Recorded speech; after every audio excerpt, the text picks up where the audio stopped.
And we're live. Good evening. Hello. Welcome to Random GMs. I don't know what it is, but I always feel like that, like the rust at the very, very start of, like, how do we say hello to people at the very start of the show without it being a weird, awkward thing? Like, I just made it. Welcome along to Random DMs. I'm Declan, and you'll see that I'm sitting in the Dungeon Master seat this evening.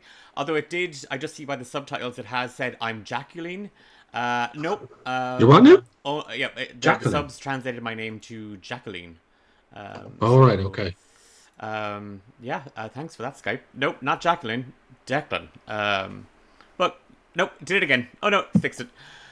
Sorry, it's all over the shop. I figure the nerves are Auster's, and I'm just a conduit for all those.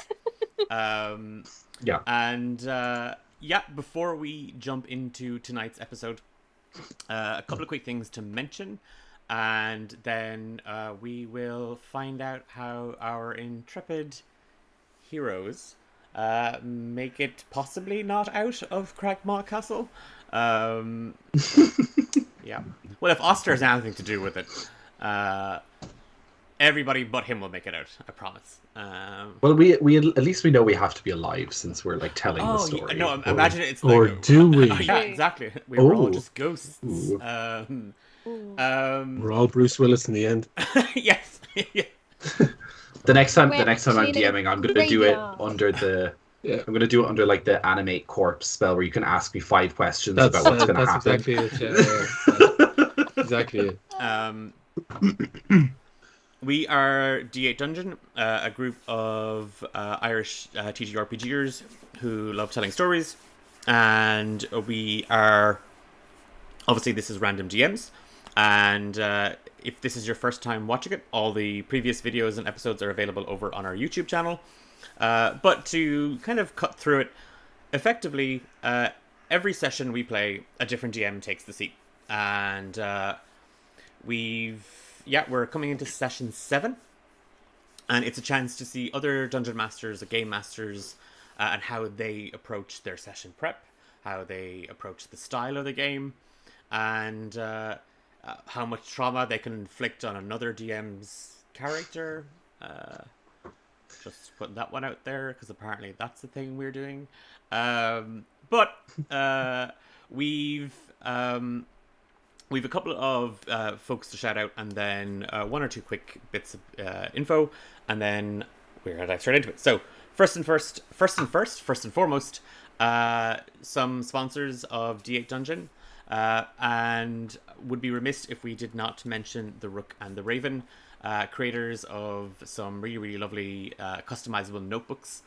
Whether you are a DM or a player, you can build your own notebook for that upcoming character or campaign, customize it to your heart's content, and the notebooks are available for other systems outside of D&D as well.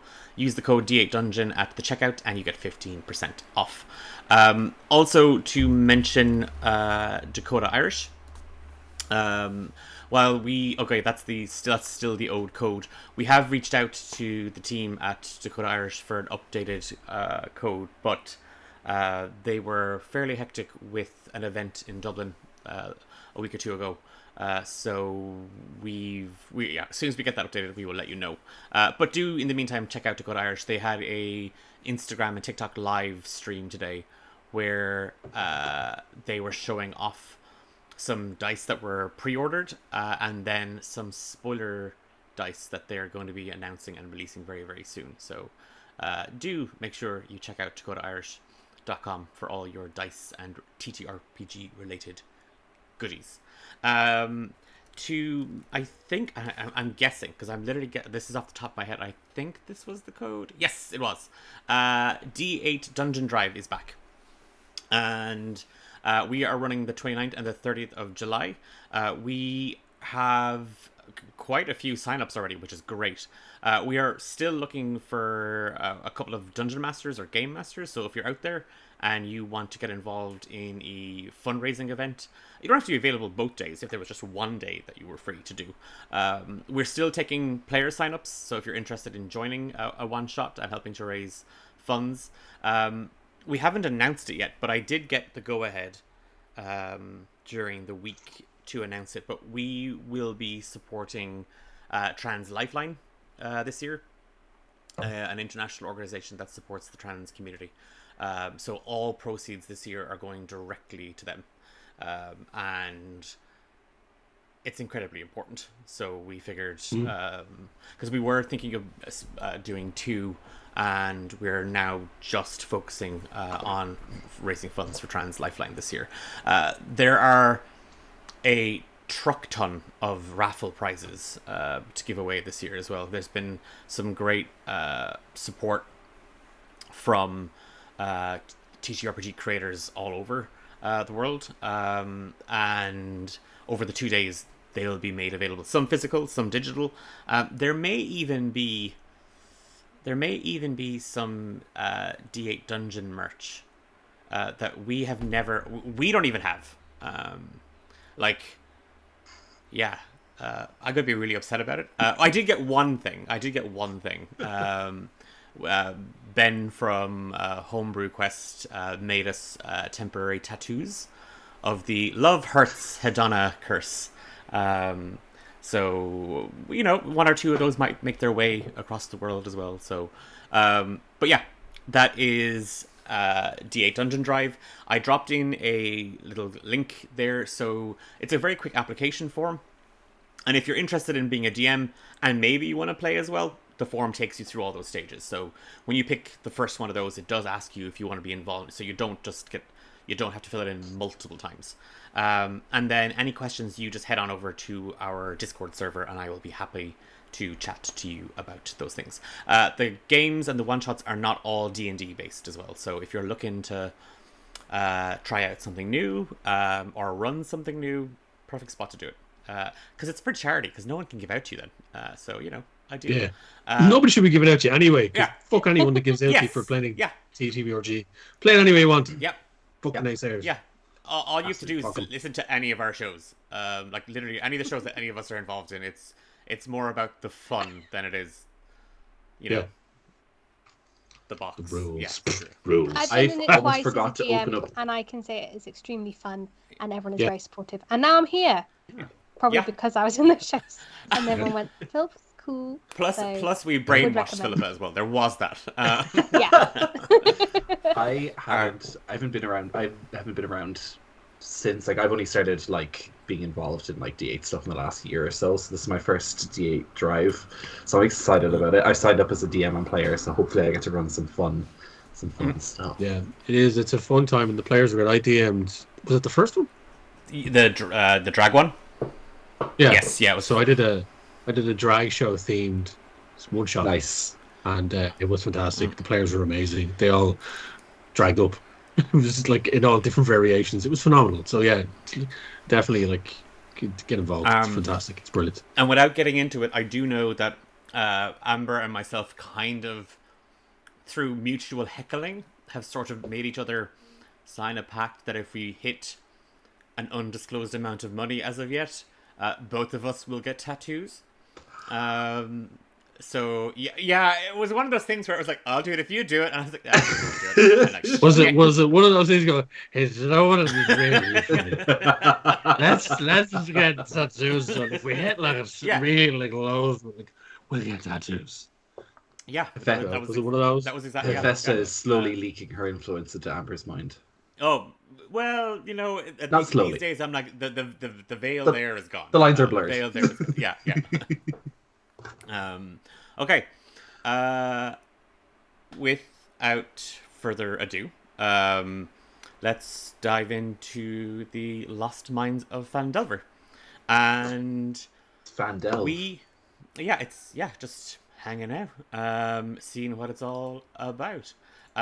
We find ourselves once again back in the Bard's Quill, in the city of Neverwinter, and there is a Auster kind of disappeared. It's about kind of mid-afternoon, and again, Deceit, Thallia, Osfire, you find yourselves set round the same kind of table that you've been kind of using, even on the first night. It's like your spot.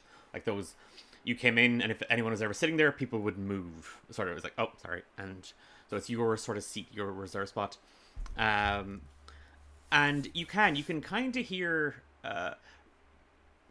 Auster kind of disappeared a little while ago. Kind of Thallia, after you finished kind of regaling us. Like my straight to the point stories. Yeah, and the three of you find he has left his ledger, he calls it a ledger. It's his diary, and on the table, and it has, it's very well taken care of. It has aged, but it's still, it's quite well maintained. And trying to ignore the sounds coming from the kitchen beyond, and occasionally he pops out and he shoves something into the stove in the middle of the tavern, and he kind of just waves and he goes back into the kitchen. Each time he disappears and reappears, he's covered in more and more stains. First it was a small little splatter at the top of his apron, then there was a tuft of flour on his face and in his hair, and at one stage he came back and his hands were all sticky, and yeah, it's been like this for the better part of an hour and a half. What are the three of you doing? Is this directly after the story, after Thallia's little story? Okay. So it's probably what? I think Thallia's just gotten tired, which is why we stopped like halfway through a dungeon. She's just like, that's enough. She's like, oh, you got that room with the goblins, and I'm just gonna. Yeah, that's enough. So I'm assuming someone else could go from here. Is it what, like midday or something? Yeah, we'll say it's kind of just after kind of lunch.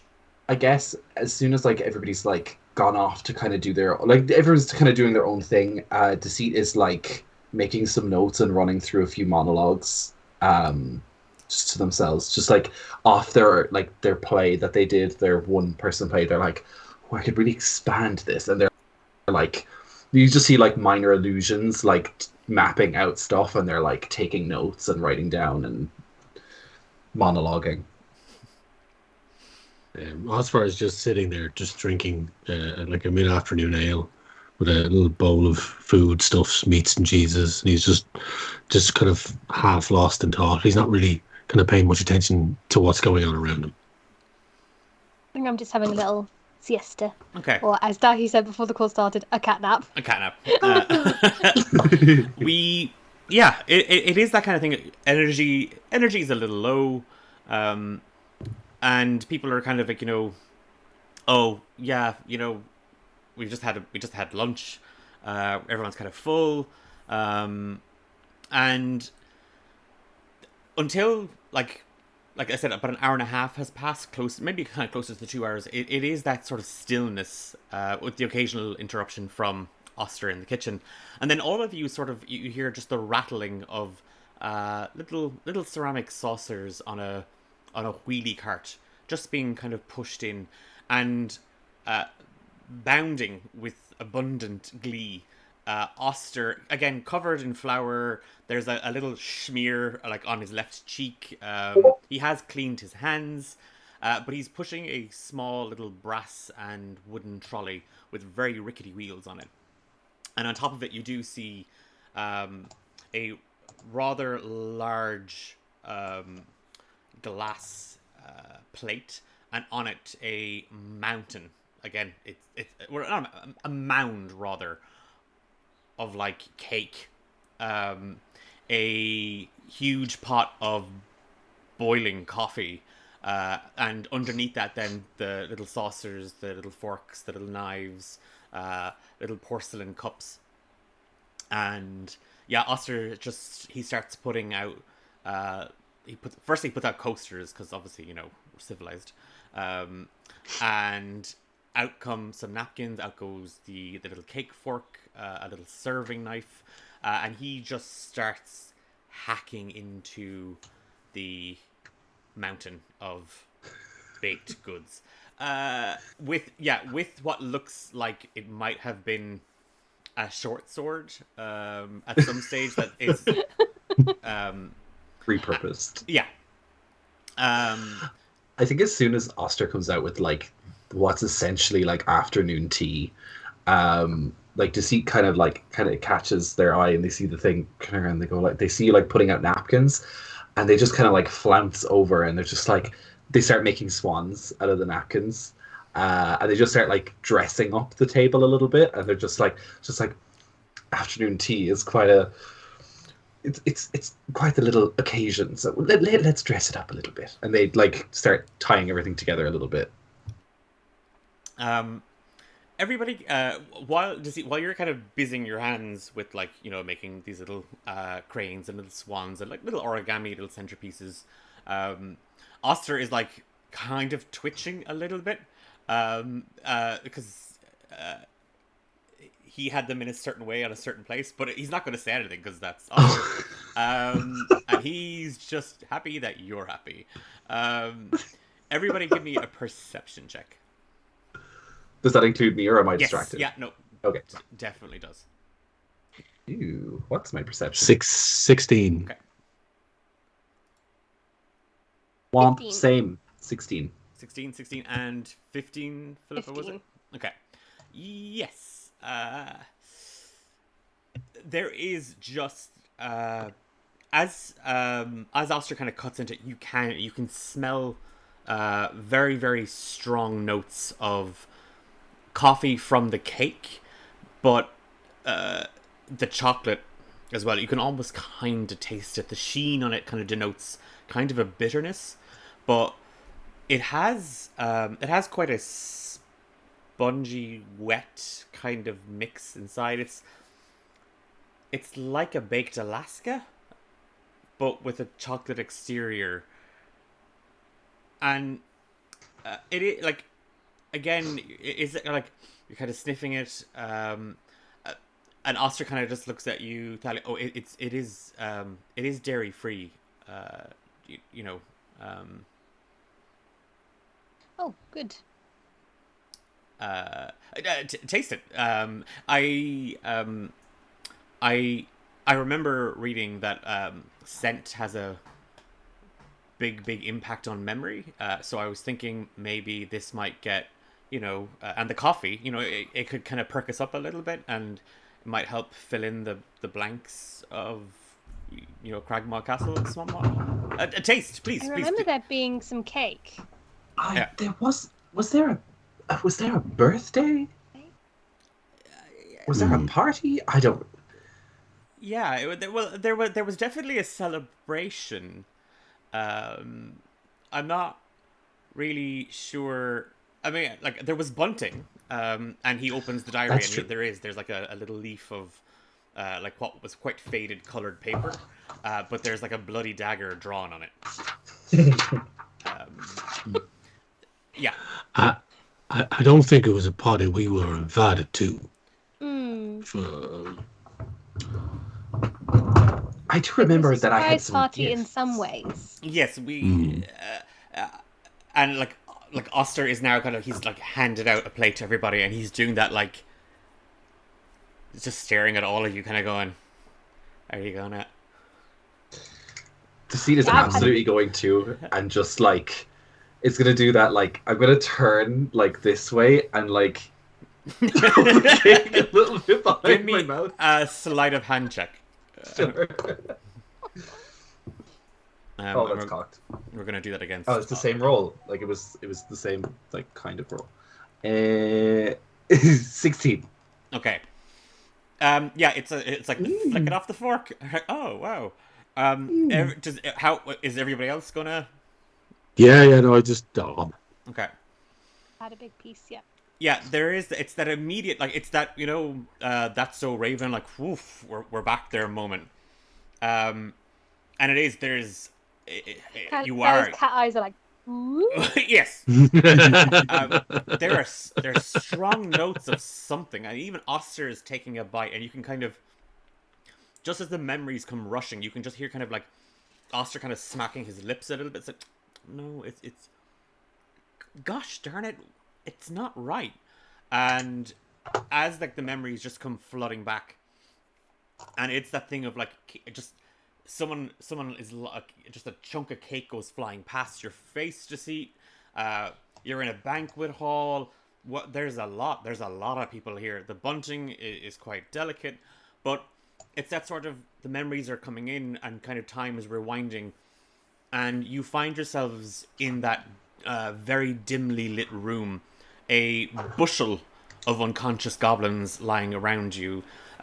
Deceit holding both an invitation and a gift that has a lovely little piece of fabric kind of just tied around it, like in a little bow.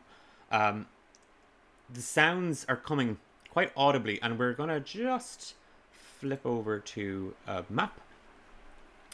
If you're looking at the room where we have that little altar and those little curtains kind of in the middle, there is from the southern wall, as we're looking at that map, that southern wall there where you see in the room next door the two benches, that's where the noise is coming from. There's a door on your left, and there's a door on your right. And you've come through the door on the right. Okay. What's everybody doing?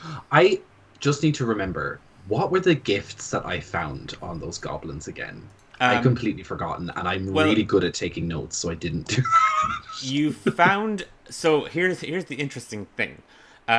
You found a couple of bits and pieces. Yeah. Most of which you did not actually share with the group. Yes. No, I didn't. Oh yeah. The knife. So your gift is a knife. That's the one I. And That's if I the one I have. recall Oh, there's a statue as well. Statue and a chalice. That you have hidden on your person. Yeah. Perfect. I just wanted to know because, like, the thing is, I could sell them and get money for the group. Y'all don't know that yet, so I could do nice things for the group. I could also, update my wardrobe, which is also a gift for the group when you think about it. Exactly. It's a gift that keeps. I'm the gift that keeps on giving, to be honest. So, did you say we've already gone to the left and we're in the room with all the barrels? No, you're still in that middle the altar room. The altar room, yeah. You've come through the door on the right. That little that doorway there. I think since Deceit was already by the altar, because you two were over fighting the big level 21 creature. Yes. Sorry. The Alpha Grick as opposed to the Grick. Yeah, the Alpha Grick, which you all, between three of you, ganked and actually killed that thing really well. I guess Deceit wants to have a look in the door on the left of the altar room. It's gonna have a little sneaky peeky. Okay. Give me a stealth check. Yeah. Oh yeah, I would be trying to be quiet as well. That's not stunning. I think it's just a 10. Yeah, it's just a 10. Why be sneaky when you can make an entrance? Exactly. And like that sort of confidence of having felled some goblins who are not asleep. They're asleep. They're not. We didn't murder them. I knocked them out. I slapped them and knocked them out. It's that thing. It's that oh yeah, I'm going to be quiet about this, and grab the handle of the door, and boom, the door just goes wide open, and Deceit kind of just plunges chest first through it. It's just stacked with barrels and crates. Is it smelly? Is the room smelly? You can definitely smell. There's a strong kind of alcohol smell in the room, and that's what kind of hits you first, and it's that thing of oh, that's all you can smell now. It's very strong alcohol. I'm just gonna close the door and kind of head back to everybody else. Okay. You find. How is? Yeah. Sorry. Yeah. I was gonna say, how is Auster doing? Because I remember seeing Auster get bitten quite hard. Auster is looking a little woozy, and it's that thing of he's trying to, on a night out, that lad that's I'm not drunk, and he's like, no, I'm fine. Are you okay? I put a paw on your shoulder. And he kind of rolls it and he kind of grits his teeth. I'm good. I'm good. Yeah. And he kind of slowly bounces from foot to foot. Yeah. Osfire kind of wanders over. Is you all right, boy? You injured in any way? Do you need me to give you a bit of a? Yeah, Auster kind of just looks at Thallia. Oh, just 1 second, and he crouches really down to you, Osfire. He goes, "I am so hurt. Every part of my body feels like it's broken." Well, this is what I'm here for.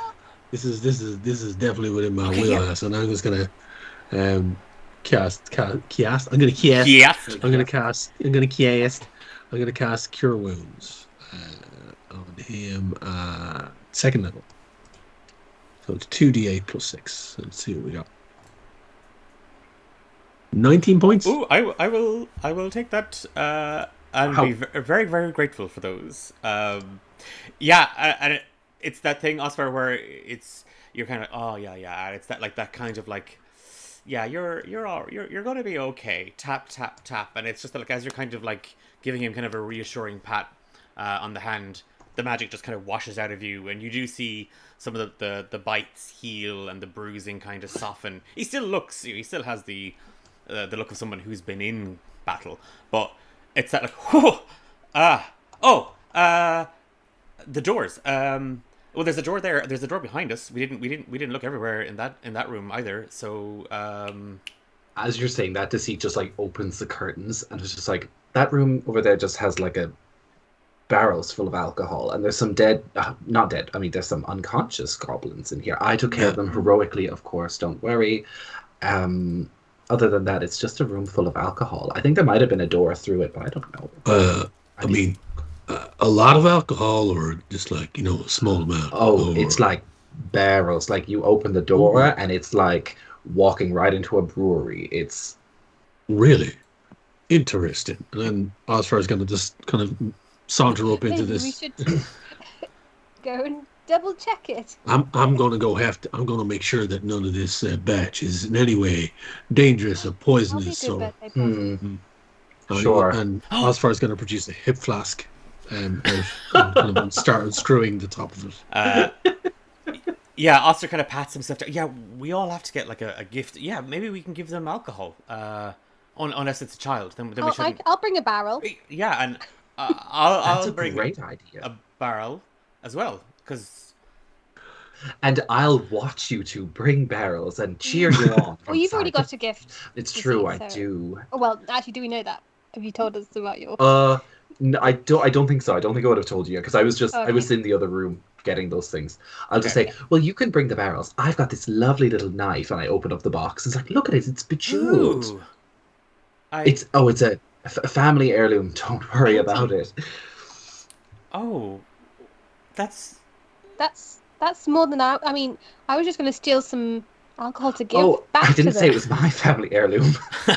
Oh, okay. I mean, it was gifted to me, and I'm regifting. Recycling and all that. Oh, I don't really need okay. So you don't have more than one family. You just have a family.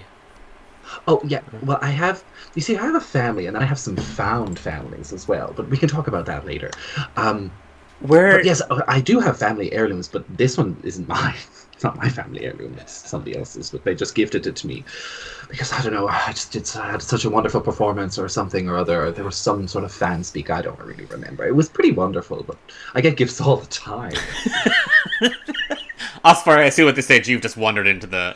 I'm already in the other room. He's already. I'm trying to tap these motherfuckers. Yeah. Like I'm like looking for this spout or where I'm meant to be tapping it. So. Yeah, you do. Like you saunter back behind the curtain you see the unconscious, the bodies of the unconscious goblins that Deceit step over them, dispatched, and you step into the room and it's like, woo, yep, that smells like brandy, specifically brandy. Well, I do declare this is quite a fine room to be stepping into. This may take some time to fully investigate and sample. Okay. Each and every single one of these barrels. Well, maybe we should save the sampling for after. Well, we could bring some of the sampling to the party, and then.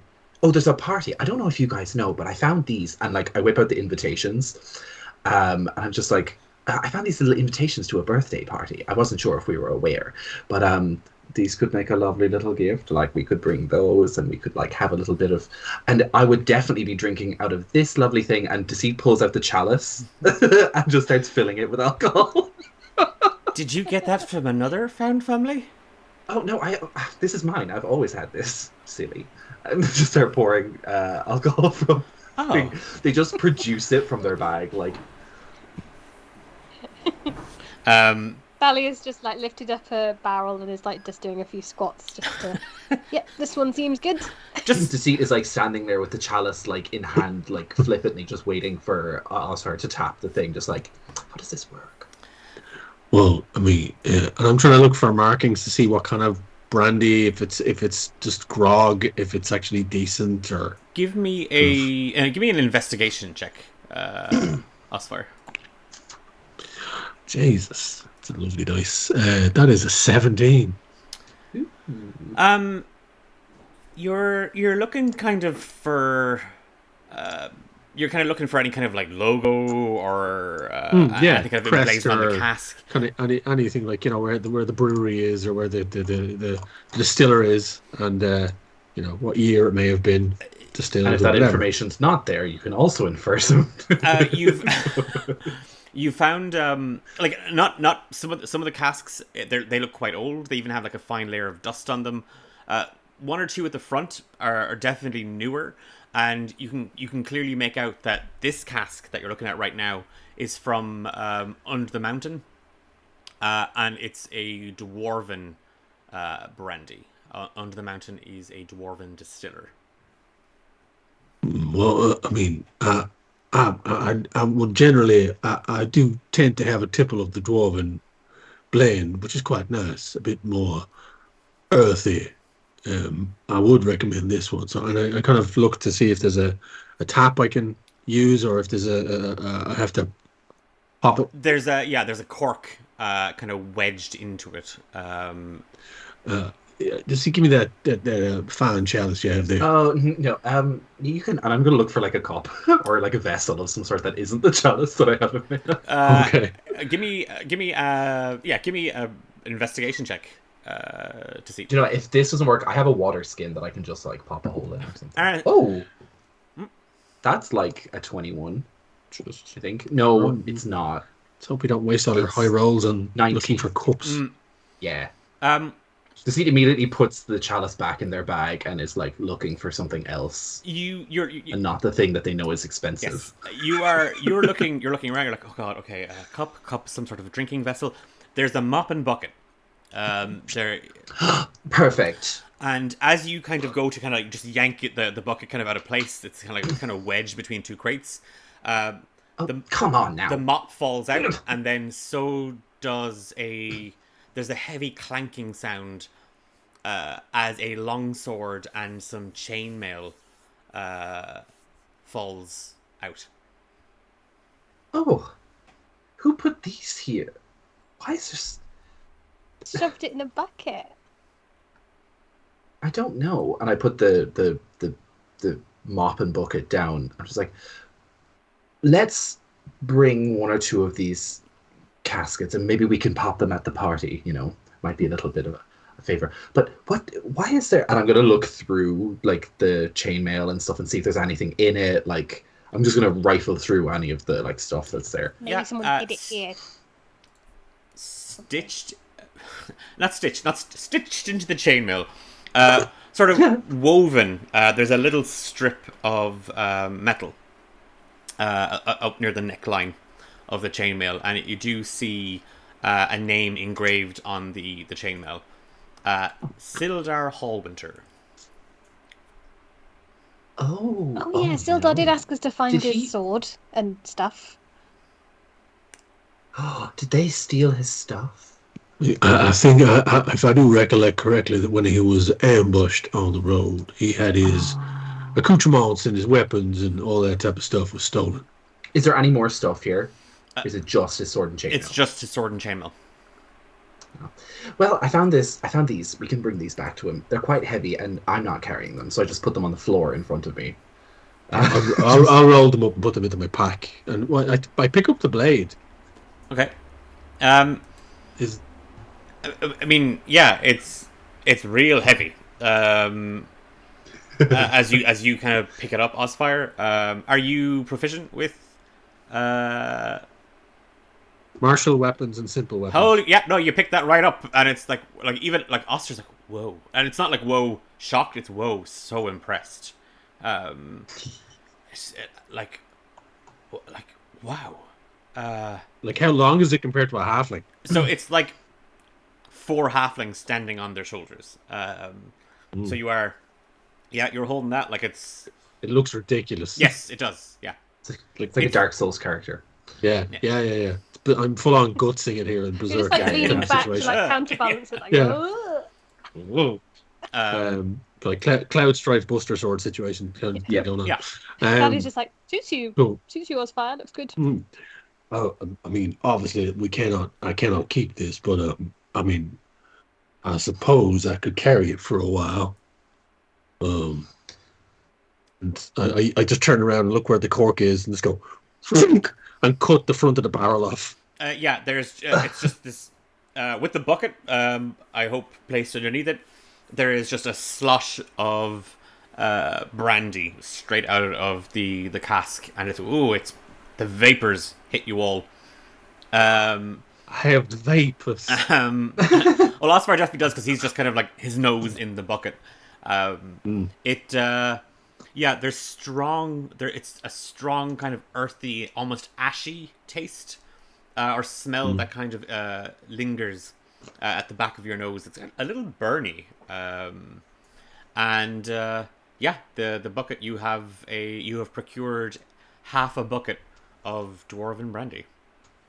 I'm going to dip my hip flask into it as well. And not into the bucket of mop, but I'm going to catch it as it comes out of the barrel. Gotcha. And then just let the rest drain. Yep. We've Deceit goes to look in the bucket and is like, it's fine. I'll have some later.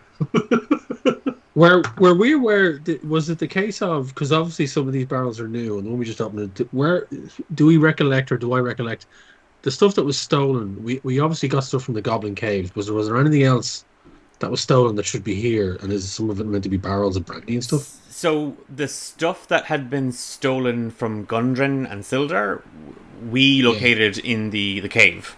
That's correct. This doesn't.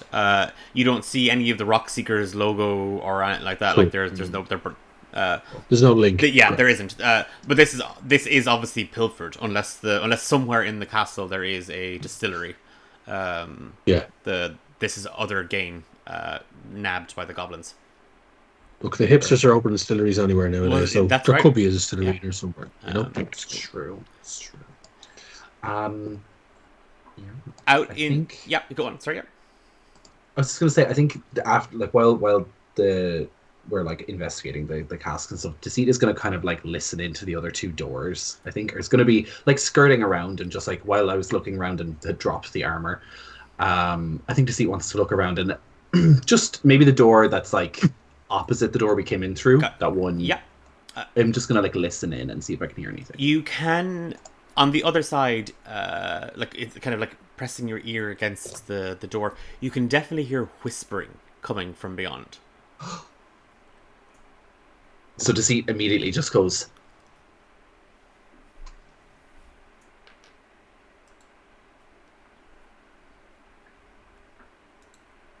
yeah, and Auster gets it straight away. He's like, and he kind of gets up on his tippy toes.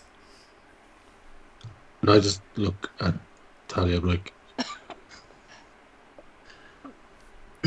I'd like to like, is there like a keyhole or anything I can like look through, or any like space I can look through? There is actually there's a handle, but you don't see a keyhole. It doesn't look like the door can be locked, but there is actually a gap, like a little crack in the frame of the door that you can kind of peer through. I'd like to try. Give me a perception check. Oh, that's not great. It's like 11. Yeah, 11. You can definitely see somebody moving around in there, and you see a bed. It's a bit difficult to see anything else, given just that it is just a tiny little sliver in the door that's open. Swimming. Yeah. Deceit like scampers over like very quietly to the group and it's just like, I think I see people and beds in there. Maybe we should leave. I also could hear whispering, so I think they know we're here. They could be whispering about anything. They could be planning. Really? I don't think these walls are particularly like, well, there's just a door between us and we've been shouting about alcohol. I suppose. Well, I mean, how do we want to handle this? Do we want to just go in swords ablazing, or do we want to go in quiet? Could you tell what they were whispering about? No clue, but we could maybe start talking aloud about how we're so excited for this birthday party and like get very hyped about the birthday and like maybe they'll think that we're friends or something, or that we're just all on the one side. We're just going to this little shindig. That's a good idea. Yeah. Yes. Sure. Birthday! Miss Deceit just like shouts the word birthday. Oh, I love a birthday. I just really enjoy a little party and a shindig. I can't. Have you all brought gifts? Yes. I can't wait for this party. From the room They beyond, definitely sent us to get some alcohol for this birthday. Yeah, from the room beyond, they've definitely heard you, and there's just a mad scrambling and scattering, as the door swings open and you see 4 really hostile-looking hobgoblins. Oh my god, are you also going to the birthday? Have you brought a gift? You should bring a gift. Well, I've seen all matter of shite in my life, but I've never seen a lunatic wander into a keep, raving about... Lads! And the others, they're all bewildered. Then what's this invitation for? We've got the address correct and everything. And he's going to take... It's like he goes and he kind of leans in... You can read. You don't need to take... You read with your eyes, not your hands. Who invited you to Plop Bucket's murder bath?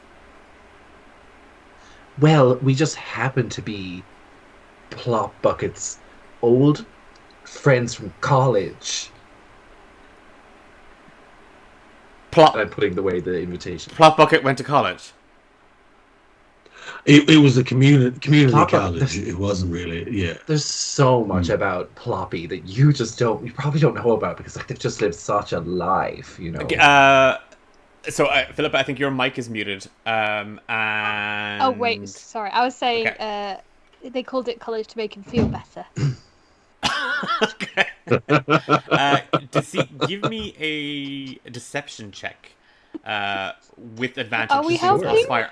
Yes, yeah. Yeah, since Osfire and Thallia are leaning into the lie. Okay. Oh, that is a 2 and a 10, so 18. You... Not a great deception. You have a... Like, the hobgoblin kind of looks at it, the invitation, and then he looks back at the other 3. Well, they have invitations.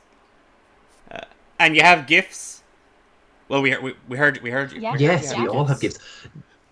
Yes, we have gifts. I flex a bit as I hold the barrel. With a very expensive gift that might help the blood bathening sort of. But I'll wait till we see Plopsy Poo for that. Well, I definitely owe Yeg like a silver piece because, well, none of us actually believed that he'd ever gone to actual college.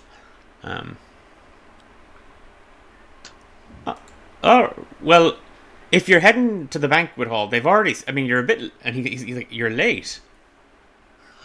Oh, fashionably, of course. You know.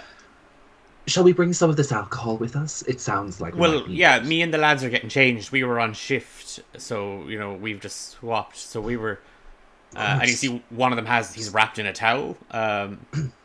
How about you continue to get changed in there? Just continue. We'll bring the thing. You just continue. Deceit is directly staring at them, like just like unfazed. How about you just get changed? We'll go to the thing, and we'll meet you there. Can I ask though? I mean, just on average, like, was the turnout good? How many are we talking about here? People that came to the party. Well, including himself, 7. Yeah. So it's including you, 3 individuals. We're getting changed now, so that'll be 11. And right. Okay. Does that include us? Then it'll be 11 plus 1 is 12, plus another 1 is 15. 13, plus another 1 is That's a good 14, turnout. plus another 1 is 15. That's a... The boss isn't coming because he really fucking hates Plop Bucket. And where would the boss be now? Where would he be going now? Like, why wouldn't he be going to a party? Like, it's insane, right? Well, like, Plop Bucket's he's a bit of a bollocks. Oh, but we know Polopsy. Like we all just that's just him. So the boss, like, where would he be going now? Well, probably sleeping off last night's bender, I guess. And I'm just going to suggest that you tell me a little bit more about him. I'll cast suggestion. Also, Ben would like I'm you just to like hiding my face behind the barrel at this point, like. Ben wants Declan to describe the hobgoblin in town a bit more. Okay. It's asking for a friend. So, well, think of the hobgoblin I disguised myself as. Oh, we're so lucky I was not DMing that episode, let's be honest. Okay, so the hobgoblin in the towel, and it's just now. I say towel, it's a hand towel, so it is quite short, if not a little used looking, and he was clearly in the middle of like a bath or like again like that kind of like quick like grab a damp rag and just wash stuff down because his skin is a little wet, and he's kind of got a dusty. Why does this sounds like an Ian Fay or a Babs Tarr drawing? That's what this sounds like. Yeah, well, there is a Dracula behind me that I'm definitely drawing inspiration from, and he does like he has thick, luscious locks of black hair that are kind of stuck to the sweat of his neck. Also, I will happily sit here and talk about this sexy fucking hobgoblin a lot longer. What did you get for your suggestion? Jesus, for days. Yeah. Suggestion is a wisdom save, is it? Maybe. I'll have to check. I don't know what my spells do. Target must make a wisdom saving throw. Okay. Yes. And I don't think he's... Do they know? Wait, do they know? Spell ends, the subject finishes what it was asked to do. Oh, they don't know. I was literally looking for dice, and I was like, I don't know where my dice are at, but they're right in front of me. So... I actually need to check what my save is. Well, they have a +0 to whatever I get here, so... And I assume yours is, like, higher than a 6. One probably. Sorry, it's a 14. It's a 14, so yeah. It is that, like, the magic gets kind of caught on the breath deceit. And it's that air that you just draw up as the lie mixes with the magic. And that, like, I suggest you tell me. It's almost like that kind of, like, whispering of sweet nothings in his ear, and his eyes kind of smoke over for a second as it kind of takes hold. The boss. Well, if you think plot bucket's a bollocks, Groll is just a giant prick. Like, to be honest with you, the only reason that gets done around here is because, well, we've seen him kill a couple of people with his bare hands. Like, bugbears are known for being a bit temperamental, but you'd think in his age he'd soften a small bit, but no. Out. Of course, yeah. And... You know, leaders, what are you going to do? You know, bosses. Oh, well, am I right? Well, and he looks over at the other three, and you see that the fella in the towel has kind of he's now pulled up some leggings. Well, you didn't hear it from me. But like, well, our friend Targor, he's out at the moment. But he should be coming back soon because, well, he loves a murder bath. He thinks he'd do a way better job at, like, running the gaff than Groll. And, like, so if hypothetically, if he took over, would you stay in this area, or would you maybe branch out to larger endeavors? Well, that's a bit above my pay grade now, to be fair. I don't really like to do a lot of thinking. I'm more of a stabbing and robbing. Oh, that's so I take it you don't really have any kind of compensation or workers' rights as an individual in this particular situation. Because we have seen recently ourselves in our own travels from coming here, we did see a small cadre of individuals in a very similar situation to yourselves, kind of band together to unionize. They came up with a cooperative, Yes, and they also had a and shitty they boss. kind of banded together and now have a community as a whole. You mean the lads over in the cave, like back west? Mm. Yeah. That's who Targar's gone. Yeah, Yes. that's who Targar's gone over to deal with. Well, he will find them very capable.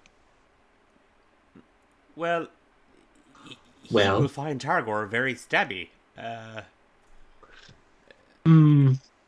mean, there's one of him and about 60 of those goblins. So, 60. Well, I'm no. really bad at math. Worse than this guy. Am I right? And I jab him. There is just kind of a from the semi-naked hobgoblin trying to pull up his pantaloons. Oh right, yeah. Well, look, Shawilsey is at the murder bath. Yeah. Yes, we will. I probably should. If you're going to take any kind of, he points through the doorway at the southern door in the storeroom. Well, if you're going to go to the banquet hall that way, you just watch out for the floor near the banquet hall entrance. It's a bit. Well, it's a bit rigged. Oh, you're That's such a classic doll. for a Thank murder you. bath, though, isn't it?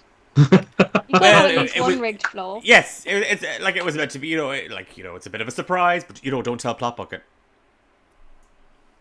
Of course. Why would we? He's always getting into little japes, isn't he? Well, we'll see you then. I pick up another barrel. He nods and he kind of shuts the door on you. Do y'all know what a mother bat actually is? It kind of sounds a bit, murdery. No idea. Yeah, I mean, Yes. Well, I mean, it sounds I have fun. one question. It does sound fun, especially if we're doing the well, I mean, come on, let's not be it's too his hasty. birthday. And we knew him in college. True. Murdering is. But we Are we wait. expected to save this plot bucket individual from whatever this mother bat may be? I already like him. I mean, we don't know him, but I like him, so maybe we should save him from this little murder mystery or whatever it's called. However, I have one little question. Why are we here again? Oh, we're rescuing Gundren. In this... Yeah, we're here to rescue our friend Gundren. Oh, I'm sorry, I'm such a scatterbrain. I've got really into the bit again. I was Plot Bucket's friend. Like, I am. You I have still am embodied. Plot Bucket's I think old we all college kind of friend. got swept along. I know. Sure. Is he I know, part of that it's just- found family I'm you just so found? Yes. And we See, haven't now you're even getting found it. him yet. Well, we need to re-find him. So save Gundren, save Plopsy Boo, and I like him now. Okay, I don't know him, but I want to. I think We he could could be redeem fun. him and send him to the Goblin Cooperative. Do we know if Plot Bucket's a goblin? Oh, we named Yes. the goblin. Yeah. We said it was like a goblin party. Yeah, that's it. We could send him off to the Goblin Co-op. He could have a great life. We're really making Think of a stage lot name like that, decisions with Plot this Boo. individual and kind of taking away their free will Yes, maybe to we'll kind of ask make him their first own and choices then- and mistakes in life.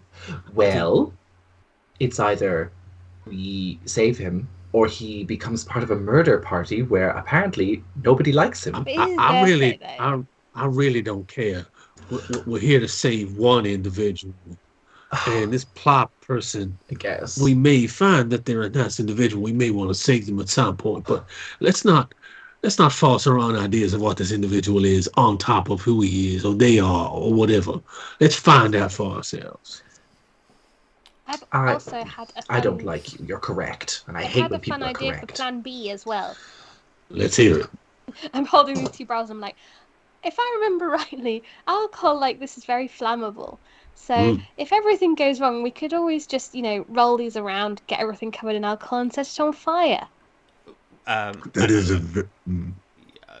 Auster kind of. I would just say that if that's going to be Plan B, that in the Hero magazine and volume 17, there was a tips and tricks with fire. One of them was using alcohol as like a little flamethrower. I was 6 weeks in the temple getting bandages changed. Just make sure it doesn't splash on you, like around your mouth or neck. That is a good point. I do Of not course. need a singed marine. Hands. Also, like more hero advice that like if you do like spread flames or like create an explosion, don't look at it. You gotta walk away. You gotta not look at the explosion. That makes you a hero. I've heard. Anyway, that's in the back pocket / on my shoulder, so Okay. I'm ready. So you're still in the storeroom. Are you heading out that door that the hobgoblin pointed to? No. Okay. Should we find I mean, we could, but we don't have to. gun first? I guess we should probably find our charge. And then we can go to the murder party as a treat. Oh, I love when we go to murder parties together. It's so fun. But yeah, I think we should look for Wondrin. But finding him might be difficult. Well, didn't because we we've been hear on a some few guards minutes. last time talking? Yes. What did we hear? I'm so good at remembering things. I'm writing them down, I promise. We hear like a repeat of Thalia's voice from last time being like, I remember there were 2 guards saying about how they had to guard King Groll. Yes. Yeah, and they were over on the other side of the castle. Yeah. If you the entrance that we came in, we overheard some guards closer to the eastern side of the castle, and they were quite upset that they were going to be missing the party. But Groll was a party pooper and not in the form for dealing with plot bucket shit. So they were on guard duty. So they're guarding Groll. Yeah, Groll's quarters. Oh. That may be, I don't know. Okay. Oh, and wasn't there that piece of paper that said about an owlbear? Yes, we've been warned about an owlbear in one of the We should towers. watch out for that as well. Yeah. That would be fun for a murder We could bath. let him free. It could be. Anyway. That could be a nice little distraction, you know. Plan C. Plan D is setting that on fire and letting it loose. So do we have any leads? Now you've got a plan. But do we have any idea where our friend might be in this place? Well, maybe, perhaps we could check the captain's quarters and maybe have him, you know, we could just give him the old slapperoo and then try to find any notes that he might have conspicuously hidden around the place.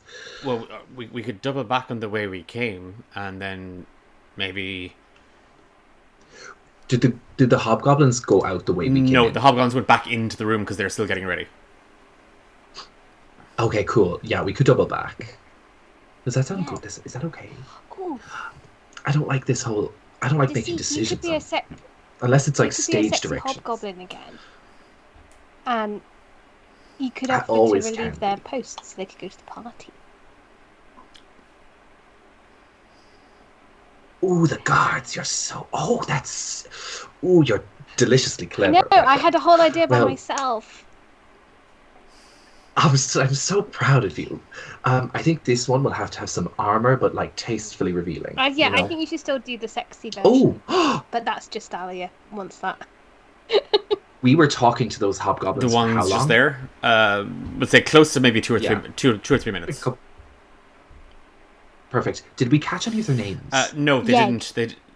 Yeg. Oh yeah, no, is they a mentioned silver a piece. yeg. Yes, they mentioned a yeg. Oh, okay, so he wasn't among them. Okay, that's fine. I'll just pretend. So I have a plan. If we're going to do the me pretending to be a sexy Plan D, hobgoblin, yes. because I'm Plan A, yes. the one with the towel. Plan A, part 1. Yeah. So you're gonna disguise into the sexy Plan 8.1. sexy hobgoblin in a towel. I'm not going to do the towel, but I'm going to be the towel guy, but in armor. That's a little bit revealing. So the armor you'd often see on female PCs in any given fantasy game. I mean, it's still got all the same stats, but it's showing a lot more skin. Yeah, I look like I'm level 90 in like original World of Warcraft. Gotcha. Yeah, it's that.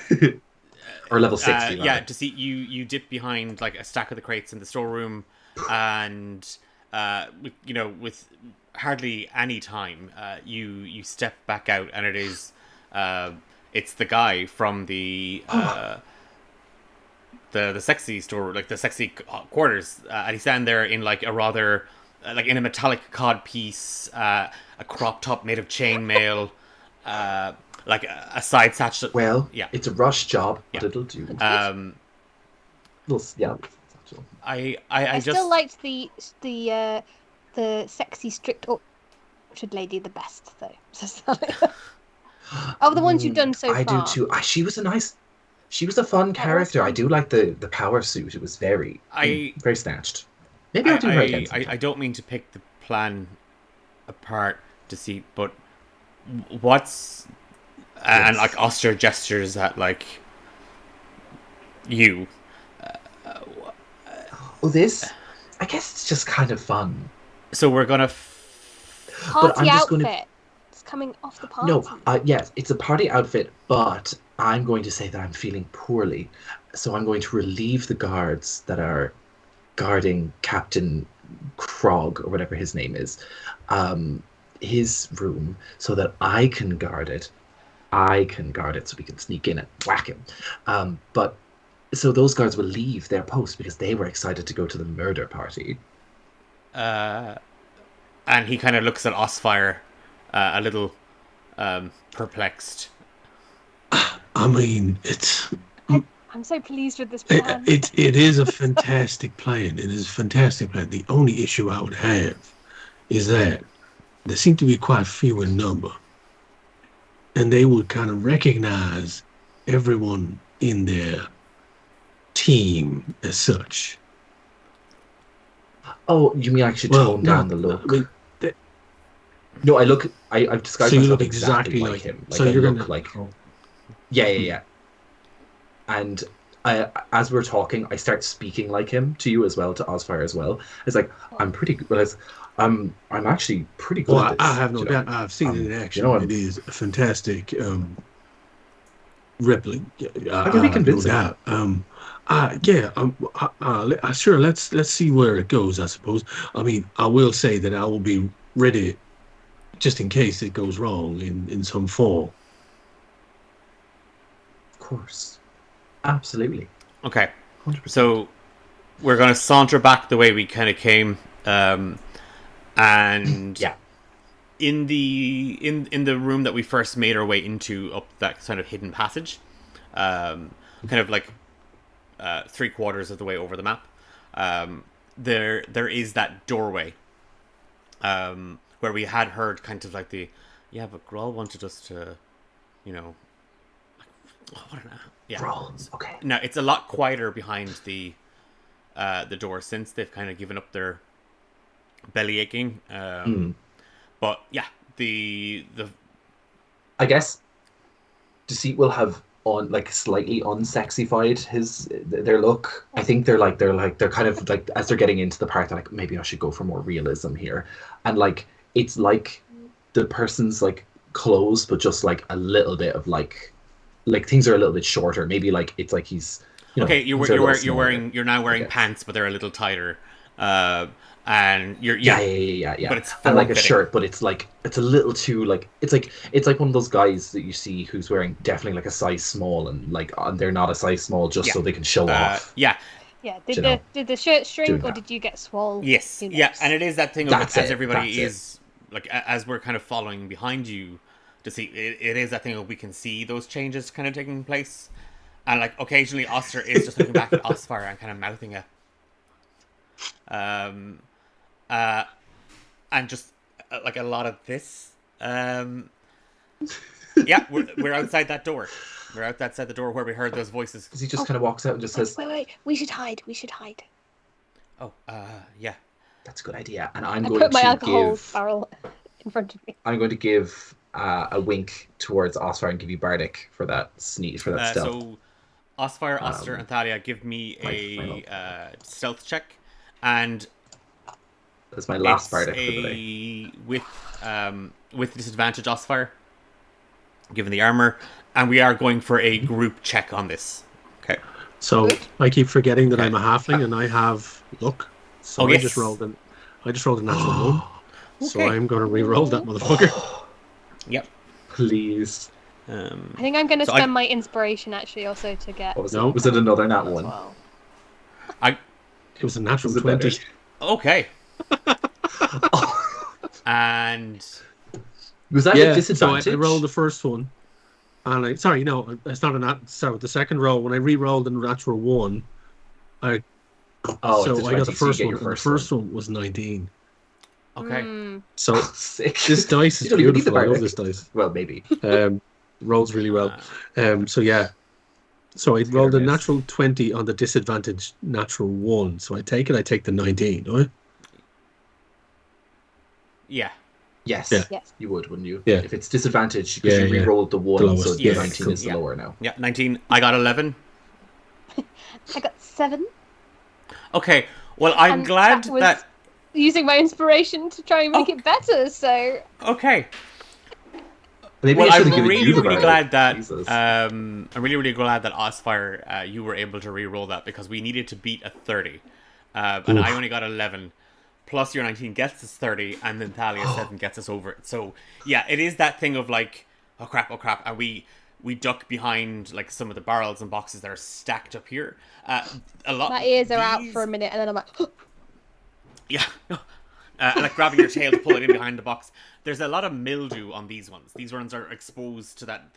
There's a draft, like a very obvious hole in the castle here where we snuck in, and it is a bit wetter in here. It's a bit damper in here, so so it's a bit like but Deceit, you are at the door. We have you saw us duck behind things, and that was it. Yeah. Over to you. Perfect. So they just kind of walk up as this hobgoblin man, and they're like, "Well, boys, well, look, I've had enough of that plop bucket Egypt. Like, I'm just kind of sick of him right now. So I can take over here if you want, and you can head to because I heard you wanted to go. Like, the lads were like talking about it, and to be honest, I just can't be dealing with many more today, you know. Is everything all right? Yeah or no? Oh, look, that's just one of those fucking days. I just can't be putting up with your man. He's just out plop buckets, just driving me up the wall. That's that it You know. happens. They say that in the first year, you really get to know them, and when you marry, like that's just It's it. Like, I kind of need my space, if you get me. And like, I think watching the boss like will just help me just keep the space. Yeah. You get me? Oh, you want to take over for us? Yeah, why not? Like, sure, look, he can go. I heard you wanted to enjoy the thing, so. And what's in it for you, Yarno? Huh? Well, sure. Look, you just have to find out, I guess. No. Last time this happened, I owed you 25 gold pieces. Here, look, that was Well, the one other time you tried to set me up with your sister. Well, look, she's a grand woman. Like, you could She's do already so much married. worse. Yeah, he's a shit. Give me a persuasion check. Neither advantage or disadvantage because you were quick enough to. It is an Oh, advantage because I'm there an you go. actor and I'm pretending to be someone else. Is it Yes, persuasion? That is my persuasion. It's less so. Oh my god, a 10. I rolled a 2 and a 4.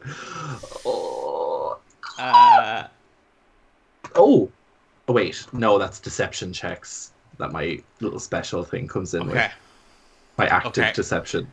Or passive deception. Yeah, he's there. He kind of looks at the other fella, and they're kind of mulling back over. I don't know, Yarno. Like, you're not really all that reliable or trustworthy, or to be fair, likable. And like, Plot Bucket. Well, neither are you. What? Neither are any of us, really. I mean, come on, look where we're living. Are Look you at this starting? place. Are you starting on me? I don't know. Are you looking to find out? Well, you're about to find out. And he reaches for his weapon. Well, I give him a Yeah, box. roll for initiative. I love how that escalated just out of roleplay. It's because Deceit is just so into the role that like the bravado was really getting to them. Oh yeah, that's a 22 on initiative. I'm getting that box in.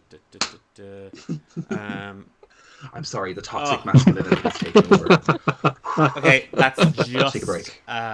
Pull that back. is a 5 for both of them. So yeah, you get to take your action first. Hell yeah. I'm gonna take a box. I would like to box him, but I kind of want to, like, I'm gonna say to him, like, as I go to box him, I'm like, "You're too ugly for my sister anyway," and I go to box him, and I'm gonna cast Vicious Mockery as the punch. Like, Jesus. Yeah, go for it. So it's a whiz save. And that's 14. 0 to the bonus. And that's a nat Yay. 1. So roll. Yeah. Do I get the 4 Yes, plus the so thing? you get your Yeah. It's a it's 2d4 fifth level. Okay, so you're going to do 4 plus your normal roll. That is going to be 7 total. Yeah, it's that, like, you go to punch Deceit, like you throw it, but like obviously in the theater you're not allowed to hit each other. So it's like a shadow box, but like just the tip of your knuckle kind of grazes his nose, like kind of but like, ow, like that hurt, like that really, you got him. And he's like, I'm not ugly, like I'm not, like what are you talking about? Yeah, and like, as my bonus, I'd like to just kind of go like to the blood group gushes from his nose. Yeah, so you're gonna like gesture at the group. Everybody else, you can now roll initiative, but you will come in at the end of at the beginning of the next round. As he. Oh, I'm so squishy. He's I'm gonna die. Make a swing for you, but he's not. He's actually, because you punched, he's not going to try and stab you with his sword. So he's just going to. Hold on. Yeah. Oh wait. What is Vicious Mockery? Does that do anything else? It has it has disadvantage on the next attack roll it makes before its next at the end of its turn. So he has disadvantage on the attack roll if he attacks. I already rolled a 4 plus 4 8, and then I rolled the disadvantage anyway just to see if he could get any lower, and he got a 19. Yeah. So. So 8. Okay, great. The disadvantage. It's that, like, he like, as the blood kind of gushes, his head spins and he kind of gets knocked back, and he just he kind of half fumbles a punch at you, Deceit, and like it doesn't, like, it's like you kind of step back and you're kind of gesturing for the others as everybody else rolls for initiative. Deceit, you hear in behind the doorway noise coming from the door behind them that they were guarding, and so Auster got a 16 plus 4 is 20 for Auster. Damn. 2 seconds now while I do up the anybody get higher than 20? 22? 22. Osfire? 6. Okay. All my good rolls are gone all of a sudden. And Thallia? I got 16. And I will roll for our Hobgobbo friends. Okay, that's not too bad. That is 11 plus... Oh, okay. 13. Okay, so just for the initiative, Deceit, Auster, Thalia, Hobgobs, and Osfire. Now, as we are in full combat, and I will just explain to chat, are one of the mechanics that has now kind of reared its head in for tonight's session. So earlier on, I let the gang know that Auster has been kind of paying a bit more attention to them, and like in reverence. He's completely and totally enamored and in awe of the people that he is fortunate enough to be traveling with and learning from, guided by, mentored in the case of Osfire, spiritually, physically, emotionally, mentally. One of these is secret moves. One of these mechanics for this evening is secret moves. Auster can be compelled to trigger a secret technique for Osfire, Thalia, or Deceit. You just have to tell me that you want him to use his turn to help you do the thing, and that's the way it works. Okay? no pressure to get them out, but you each have your own secret move. And it is that thing of as we kind of pull out of the scene for a moment, because we're going to take a break just at the top of the combat. Like Auster is kind of again with a mouthful of cake, and he's like, "What was it? Like what's wrong with this?" And and then he kind of opens like the middle of the book, and you do see drawings of the three of you, and like little maneuvers that he has sketched of like how each of your secret moves is enacted, in the same way you would see in like a cheat code or the manual of a fighting game. We yes, Up, yeah. down, We are going to take a quick 5-minute break. We'll be back at just around around 5:25 past 9. And remember to stretch, hydrate, go to the bathroom if you need to go to the bathroom, and we will see you all very, very soon.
but we should definitely maybe talk at some stage. Look, I'm not making any Yes. promises. Hello, welcome, chat. We're back, and we were not talking about anything else. I'm going to try and edit that.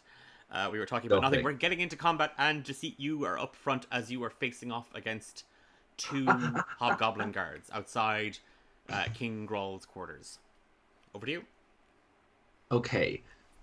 Oh, and I'm like right up You in are. their grill. You are. Surely. So, oh goodness. I guess Deceit's like a little bit more like, I guess a little bit more adult and is like possibly starting to lose character, but it's like, no, I need to stay in character.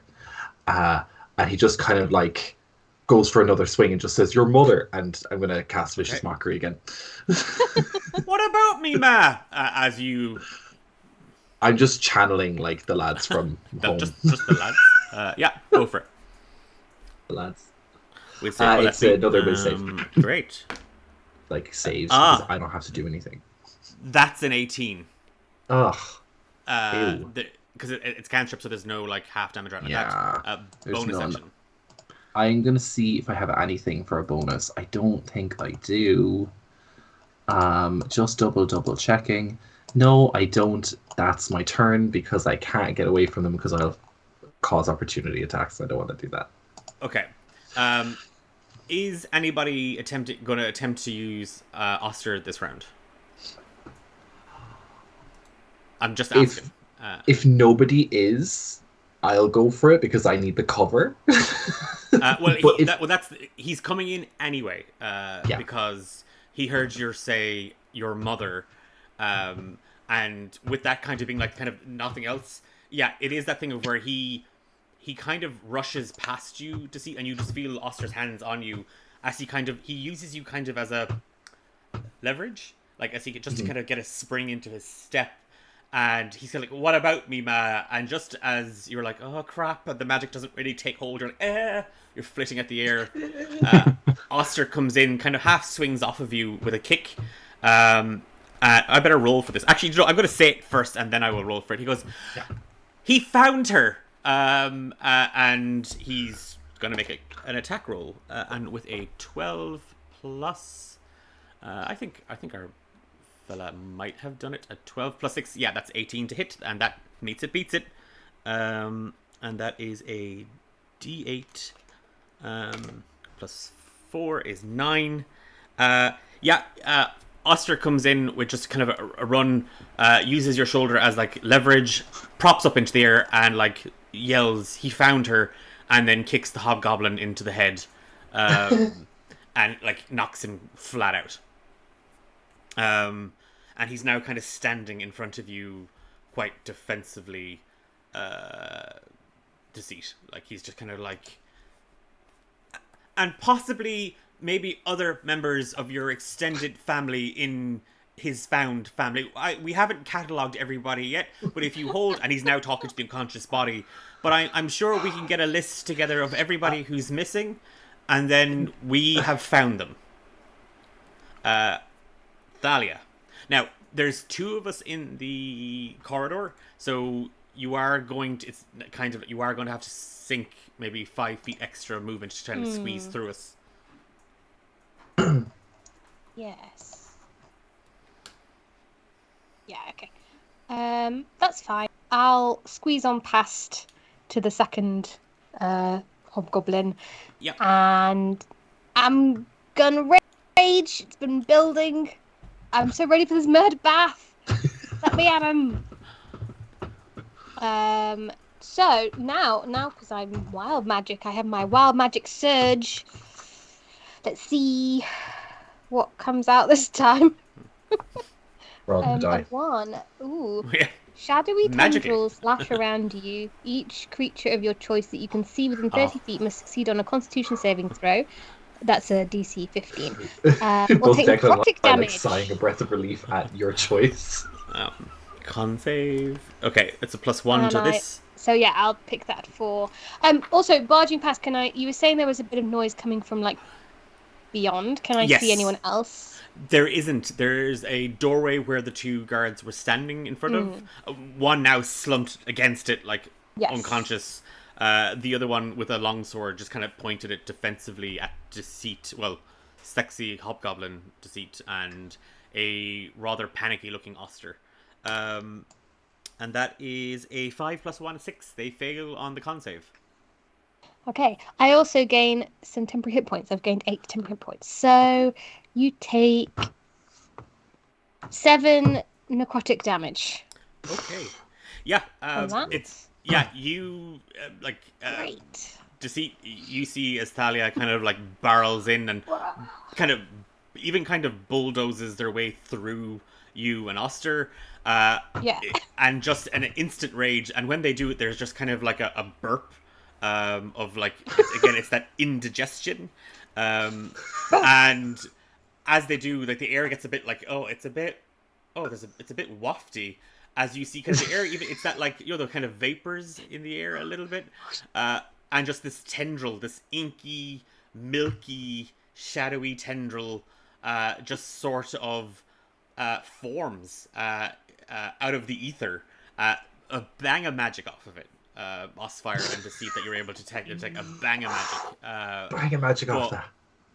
And it wraps around the neck of the hobgoblin, and it does kind of and then it lets go. And he's not looking great. Bonus action, Thallia. Oh, actual action, because that was your bonus. Yeah. Actual action. That was your bonus. Rage. Actually, what I would like to do is if I can finish my movement up by that door, and I would quite like to ready an action actually, where if someone who seems hostile to us comes through the door, I would like to attack them with my great axe. Perfect. Yep. So it is that thing of like, huh!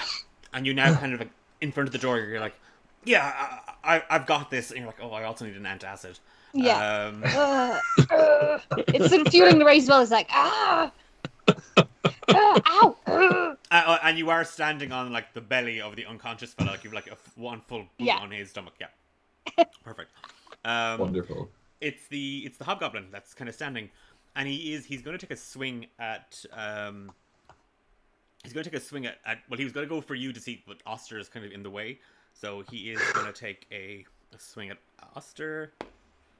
That's a nat 20. Oh Jesus. Silvery Barbs. Oh, thank you.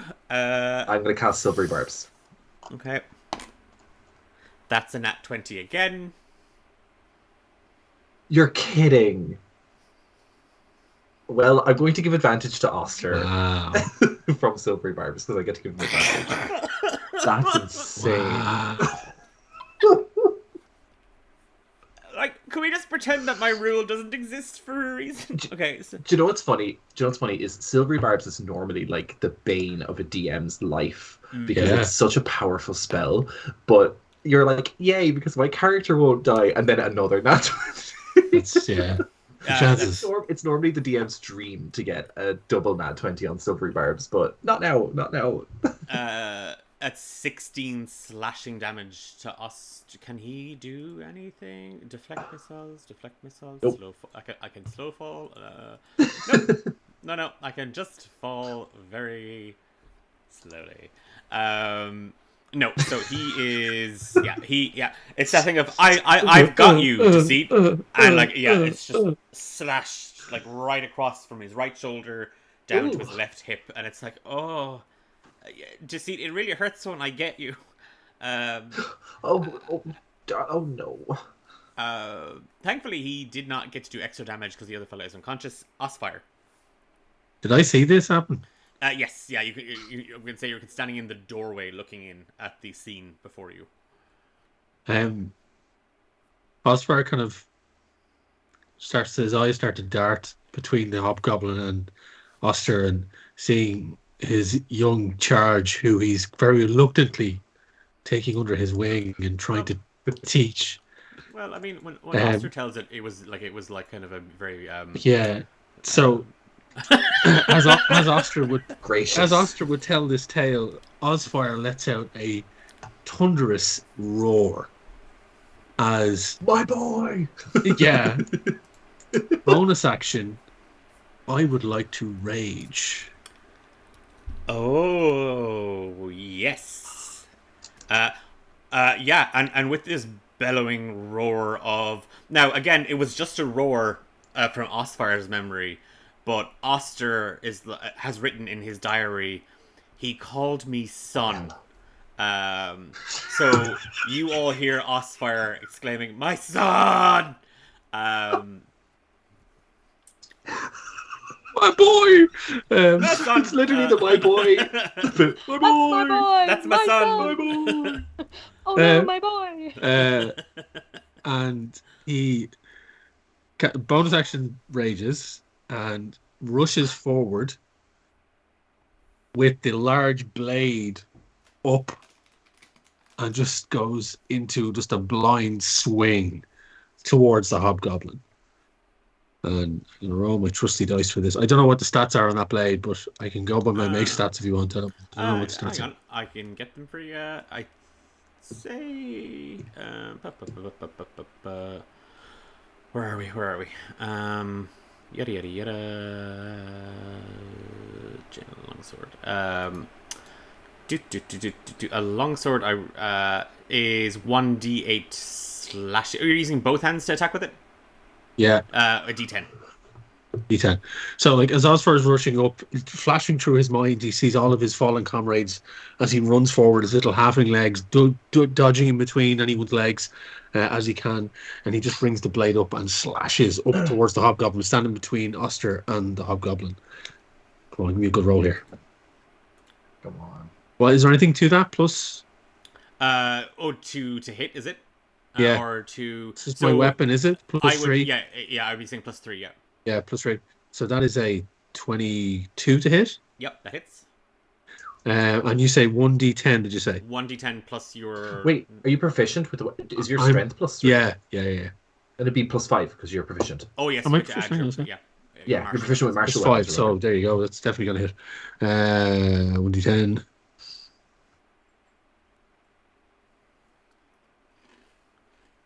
Okay, I'll take that. 1d10 plus... Oh. I would add the same modifier from your mace. 1. So 9 points of damage. Okay, and we're going for lethal. Plus 2, actually, plus 2 because I'm raging. Okay. So 11 points of damage. Are we going to kill him? Like, it's that, like... Hold on. Blind rage, just... As Osfar's mind, he's just thinking of everyone that has died because of him. Well, I mean, Auster's mind, it's because your son, you just witnessed your son getting yes. maimed. Yes. Yes. But, Osfire, it's that, like, you come charging in and everybody kind of looks over and Auster is just, like, he's weeping. That, like, your relationship has got to the next level. And as you come in with the longsword, and it's that thing of you let it fall from your hands, it scrapes along the ground, there's sparks, and as quickly as it just scratches into the stone flooring beneath your feet, you whip it straight up and it cuts the hobgoblin diagonally in the same kind of, it's like the mirror of where he cut Auster, and he just falls away in 2 pieces. Just a look of, like, shock on his face. And, like, Auster, like, everybody, the room beyond is quiet. Here it's very quiet. The sounds of the party have gotten very quiet. What's everybody doing? Deceit has, like, dropped their form immediately, like, as, like, a reaction to that. It's just, like, been stunned, and it's just, like, back as themselves. It just says, should we head in? Should we? Osman, that was so cool. Quite heroic. That was very. That was good. Are you okay? I kind of put a hand on. He throws Auster. the sword down and just clangs on the ground. He looks around at Auster, and again 2 hands go out, and he casts Cure Wounds on him again. At 2nd level. Okay. Not as good as the first one. 10 points of damage. Okay. 10 points of healing. What? Damage. It was inflict wounds. You're dead now. Yeah, it's that thing, Osfire, where you turned kind of like face Auster, and you can see the cut on him, and it definitely looked a lot more lethal than it did, you know, from back there. Like, but there's a deep scratch. I obviously dropped the rage before I cast because you can't cast spells while raging. So Okay.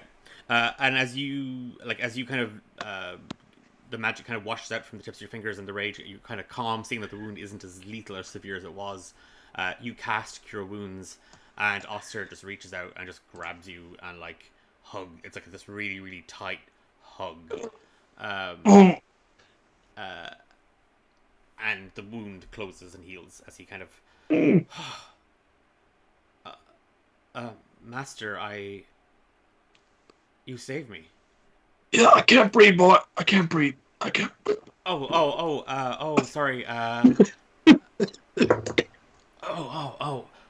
Rule 15: on a mission, stay on the mission. Focus, always be focused. And he gets he just kind of and he points at the door. Yeah. Well, he points at Thallia, who's at the front of the door. Out of just because I'm really good at remembering things, what was the guy? Because I'm planning what we're going to do inside the room. What was the guy's name who was trying to like usurp the boss? We got a guy's name. Yes. He was the guy that went off to the caves, isn't he? Yes. Yeah. What's his name again? Targor. Targor. Thank you. Just might need to use that as some leverage for getting conversation. Nope. I would like to kick open the door. Okay. Yeah.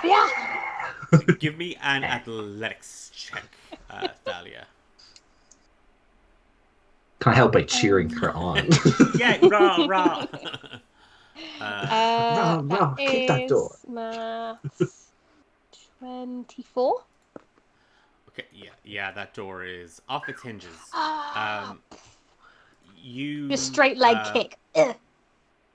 Yeah, it's that like full on boot, and the door. It's not even that it comes out; it comes flying off its hinges.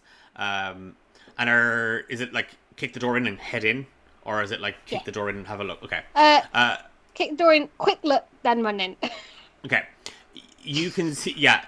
Before you, Thalia, as you kick the door in, you do see kind of like standing there, like with a javelin in one hand and a morning star in the other, a rather cantankerous grey and very kind of peppery brown bugbear with just this a maw of broken teeth, a patch over his left eye, and like a lot of the hair on the crown of his head has kind of like it's very thin. Parts of his skin that are gone bare. You can kind of see kind of like little kind of livery spots. He's definitely, as you learned, he's an older bugbear, but nevertheless he looks to be quite formidable. He's wearing a mishmash of what looks like very thick hide armor, and strapped to his right arm that he's holding the javelin in, there is a shield. Next to him, snarling on all fours, growling, a really angry, rabid-looking wolf. And you charge in. Okay. Just going to try and get the drop on him as much as possible and trying to attack with my grey tax if I can. Okay. Yeah, it's that thing like charge as you do. That is a 23 or a 23 to hit. That hits. Okay. And 6 bludgeoning damage. Okay. That's fine. That's that done in my half? Are you temporary still hit raging? points from earlier. And are you still in rage mode? Still- Or... 6. Oh yeah, I am. Yeah. Yeah. So halved anyway. You attacked the door, technically. And I did damage last time as well. So, yes, I'm resistant to bludgeoning, so it's only 3. Okay, cool. Okay. And temporary hit points. Right. Love I'm fine. I'm like, ha. Yeah, you as you charge in, Who hit me? Osfire and Ouch. Auster, you just see like a hand just holding what looks like kind of a bat or a cudgel, just swing down and just club Thalia across the shoulders. And it's that thing, Thalia, where you charge in, you're holding your great axe, and you now find yourself standing between the bugbear, his wolf, and a rather a drow woman with just a high ponytail, like a really, really high, slender kind of ponytail pulled up that trails back. Her hair is pulled incredibly tight away from her face, and just these... Ariana, what are you doing yes, here? it's Ariana Grande, the drow. And she kind of hisses at you. And it's that thing of like where you're trying to like scan the room, but your eyes are kind of locked on the three combatants. And I get a little bit like, was I like, yeah, and it's that thing of like as you are kind of looking around, she just kind of spits, Grawl, this is your mess. Clean it up or else. And she's kind of readying. We're gonna do now you can keep the same initiative rolls as you had before, or you can attempt to roll again. I would like to roll again if that's okay, because mine was garbage. You still have Bardic too. I should have kept the other one. You still have Bardic. Do I? Oh. You haven't used it yet. Yeah, you haven't used it yet. It's a D6. So that brings me up to an 11. Okay. Is everybody keeping theirs? Yeah, Okay. I'm keeping my 22. Deceit. 22. Auster went to roll again, but only got a 12. So that's 16 for him. Thalia? I'm going to stick with my 16. 16 as well. Okay, so it'll be you and Auster kind of vying off each other. Osfire got 11. And then I'm going to roll for these folks. Okay, that's 21 for our drow. 8 for our wolf. And then... 12 for our Grawl. Okay, Deceit, you're up. Okay, so seeing them all, Deceit would like to just kind of like seeing the cudgel like swing and just being like, oh, who are you? Well, let's all talk about this rationally and calmly. And Bane, and I'll cast Bane on all three of them. It's a Whiz save of 14, I think. I think it's Whiz. Oh, Charisma. Okay, Charisma great. save. Roll is... Wait, I'm going to make sure I've got the right one. Really good. Okay, no, still the same. Okay. That is a 14 even for Grawl. Okay. He got a 15 minus the 1. For our drow lady, it's +2. That is 4 + 2 is 6, so she has failed. And Perfect. for our wolf, who has -2, that's a 12. So the wolf has also... Okay, I would like to react then and cast Silvery Barbs again on Groll to make him re-roll that save. So this is still my... And I'm going to give Thalia advantage on her next attack. So Thalia and Auster have advantage on their next attack. That is a 9 minus 1 for Grawl. So all three are baned, which is a D4. Deducted from their... Yes, D4 their minus rolls. from... Got it. I will hang on to that now. Yeah. And then I'm going to step back a little bit out of the doorway just to not be like attacked so much. And kind of ready my rapier. Again, it's that thing to see. You see and you see there. Oh god, there's 3 of them, and it's not like 3 little goblins that we can easily beat up or, manipulate.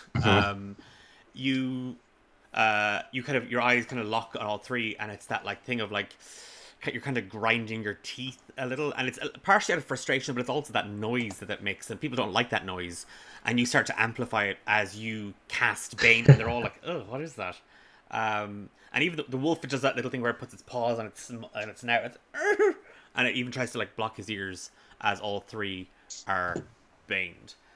It is over to our drow. She is looking all around, and her eyes lock on you, Thalia, and then she looks further into the room, and her eyes widen as she fixes on a table that has a plate or 2 plates, 2 cups, and some food, a chunk of a mound of brown, like just sitting there like a wedge of brown bread, maybe something. It looks fairly thick and wet. But her eyes lock on the table, and she darts for the table. She's gonna use all her movement to get around you and go for that. That is her action. Does Thallia get No, an she's gonna opportunity? go. She's not gonna go through her. She's gonna go around her. But to do that, then she can't immediately get away. But it's quite clear that she has snatched something from the table, and Groll sees it, barks at her. We have a deal, lady. And she just kind of like, it's like kind of like a back at him. Thalia, you are up. And again, Auster is also on a 16, but I'll divert to you first, Thalia. Okay. Yep. Although I know you're quite injured, so maybe not. No, I was going to suggest I got healed. I got healed. However, the move does encourage you taking a lot of damage. Do it. Do it. Yeah, go on. So why don't we let's combine, Okay. seeing as we're on the same one. So let's activate Thalia to. Yay! Fatality. I also love the idea of you just shouting it in battle and like Auster going, yeah! Yeah. And like, yeah. I love how like we had no knowledge of what these like secret moves were like back then. We just kind of like did them, but Auster retelling is like you shouted fatality, and I knew what to do. Like our old modern so voices cute. are like, yeah. So yeah, I scoop you up. Yep. To use as a shield. So yeah, if we actually let you go first, then and then I'll kind of run around a bit, provoke some opportunity attacks. I got you. So then every hit you take, I get more damage to roll. So you want so Auster, like you shout fatality, he knows instantly what it is. And I like scoop you up, Yeah. and I'm like spinning around. Yep. He comes running into the room and he dives again. It's a thing of legs first, and you can just kind of grab him kind of by the thighs, or like even the knees, and like bunch him, and you can swing and Oh my spin. gosh, such strong abs. Yeah, the core. Fatalia is a full body workout, and full body weapon. So. It's the Forgotten Realms version of CrossFit now at this stage. Yeah, I don't know if I'm maybe pushing this a little, but if we're able to like move a little, it'll provoke my opportunity attacks. Yes. And then I can do my action. Yep. So I sort of like dash in and out of Okay, so the drow now- and the and Groll. They do have the -4 to hit on Bane. Yeah. the Bane. So Yes. Yeah, okay, Bane. so you're going against the Groll and the Wolf. Oh, and also -1 because I'm raging. Okay. So that's fine. Okay, that's a 15 +4 -4 for Groll to hit Auster. And beats it. So, yep, he's going to take the damage on that. And that was from the Morning Star, which is, oh Christ, 2d8 +2. Okay, that's... We'll see how many people I run towards. 9. I'm really glad I used up all of my That's silvery barbs. 12 damage from Groll. As, Thalia, you come swinging in with Auster. You swing him in, and like Auster braces as he kind of grabs, as he takes the full belt from Groll's Morningstar. The wolf is going to try and grab at Auster's ragdoll arm, because that's what he is after getting walloped by Groll. +4 to hit, and that is 8 -2 is 6 +4 is 10. That misses. And are you going to go for the drow? Well, how are you feeling? You kind of hear kind of you One's just enough. see Okay, I this. throw- You see kind of a very okay, woozy yeah. like this. Cool. I pivot into range of the drow lady. Okay, I love. It's like a shot put now. You're like spinning or the hammer toss. Okay. The hammer throw. Okay, that is +6 to hit with this. Minus. Okay, we go here. -5. So it's 11. 11 plus. Oh, we are very very lucky. 11 + 6 is 17. minus a 3 brings us down to 14. His Yeah. AC's 15. So with an AC of 15, you've got the momentum now, Thalia, and you know Yeah. just how to swing Auster's half unconscious flailing body. It's like Miss Trunchbull around. and Matilda, like, Yes, yeah, you got it. You kind of let go of his thighs, and you're now holding him by his ankles. And because Groll kind of bopped him really hard on the head, he's a lot less stiff and he's a lot more limber now. He's ragdolling all over the place. Yes, yeah. So you can now add 3 damage die to your next attack roll for your Fae Thalia. okay. And I you would have like to encourage advantage the on other the players next to maybe attack. not use their I have secret advantage. moves. Okay, Mine Okay, doesn't cool. involve you So getting I- hit, though, Yeah, that's Auster. I think. I'm imagining that. Okay, so how it works is, I let go of your feet as like you take the hit from the drow lady, and I use that fluid motion to go in for the attack. So Where does Auster go? Yeah, I am gonna make you. I'm trying to guide you roughly towards. I So don't know, you could give me a bed, some sacks. athletics check, please.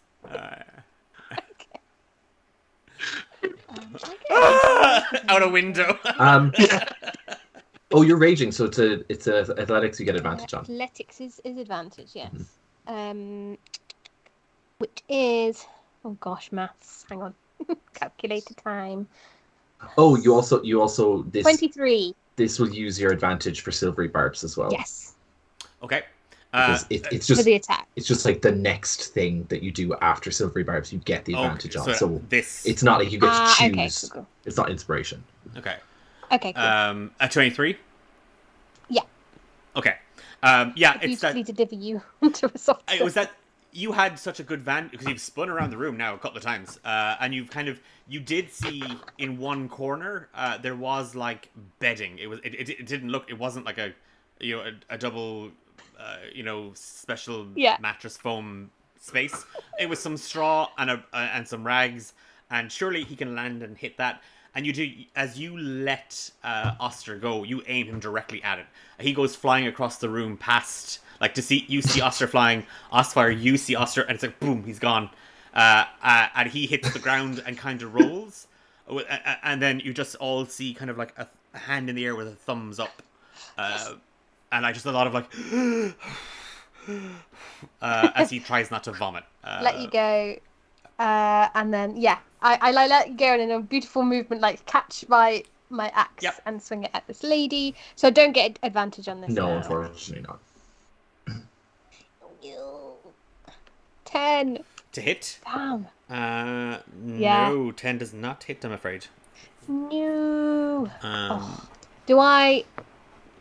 My next damage roll. So these are still in play the next time I manage to do some damage. So yes, yeah. the momentum is stored. You're definitely not picking it up again. I'm too busy beautifully resting Auster on the bed. And I overshoot a little. This has turned into a fan fiction now. How many? There was only one bed. There's a retching coming from where Auster was, where he landed, and then all of you just hear. I think I found Gundren. And it's Groll. And Groll is going to take a swing at you, Thalia. It's damage when the dogger hits with... Okay, good. Okay, great. Okay, so that is... Oh, a nat 20 plus 4. So... Fucking hell. Sweet Christmas. And that's 8 damage straight up, piercing. Plus... Piercing, okay. Those words, yeah, straight up piercing doesn't sound right. Just 16 piercing damage. But then I'm resistant, so you're raging. 8. Yeah. Groll, again, he just takes a couple of steps forward and he's like, that's not Gundren, that's... And he swings down and clubs you, Thalia. I'm like, barely even hurt. Yeah, and the two of you are now like reflecting of like Morningstar against Axe, as the two of you kind of engage. Osfire, you see the drow woman, like as Thalia and the bugbear lock their weapons. the drow woman is searching for something on the table. She's still got an eye on like what's happening, but she's looking for something on the table, and it's your action. Okay, I'm gonna use my meta magic and twin a spell. I'm gonna burn a sorcery point and twin guiding bolt at both the drow and Grawl. Okay. Nice. So +4 to hit. So 19. Yep, 19 hits. Okay, so it's 4d6 radiant Oh, damage. crap. Okay. That is 16 points of damage into each of them. Yep. And second now, and then on the next attack roll made against them before the end of my next turn has advantage. Okay. As they start to glow. So the beams shoot out and catch both of them, 16 points of damage, and then they both start to glow with radiant light. Bonus action, I'm going to cast my spiritual weapon, and if DM will allow this, if it's okay, if it isn't, but what I'm going to do is to cast my spiritual weapon, I'm going to toss the sword in the air and create a mystical kind of hand to grasp it. Like, not like Bigby's hand or anything, but it's like a hand becomes the spiritual weapon, and there's like ribbons and stuff gleaming off it, and they're kind of blue and white, and the spiritual weapon swings down towards the wolf. And I'm just going to use my spiritual weapon stats rather than sword stats, if that's okay. Okay, so spiritual weapon. I love a flare. Go for it. That is a 14 to hit the wolf. Yes. Yep. Hits the wolf. Okay, and that is 5 points of damage into the wolf. Just slash and stays there in the air. The spiritual weapon of a hand forms kind of midair as you throw the long sword up.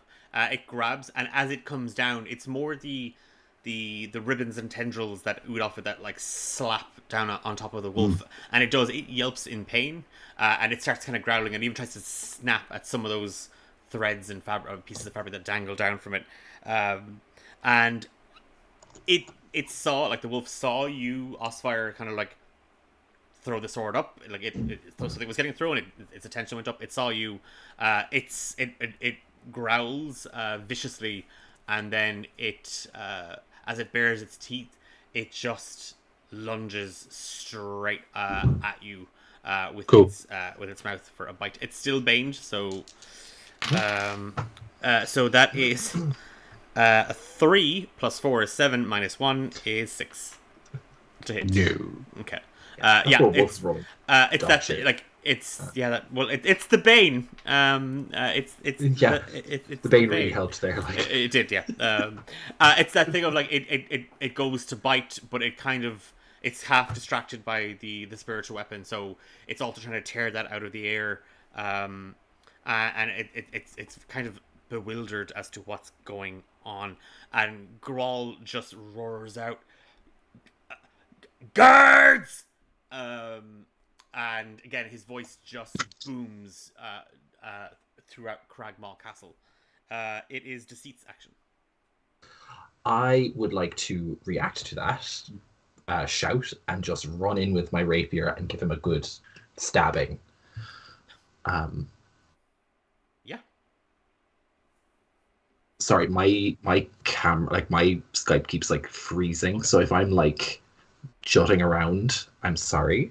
Nope. That's what keeps happening. Still works. But if I'm delaying, that's why I'm waiting for it to catch up. Cool. I have advantage because guiding bolt hit. Yes. Correct? Yep. Yes. Stunning. That is good. Jesus Christ. I'm rolling like dog shit today. What the hell? It's a 3 and 5. 3 was it a 5 and 8? It's only a 13 to hit. On Grawl, misses. Yeah. Yeah, I didn't think it would hit. It's that thing to see as you kind of charge in, and it's like you charge in with the rapier out in front of you quite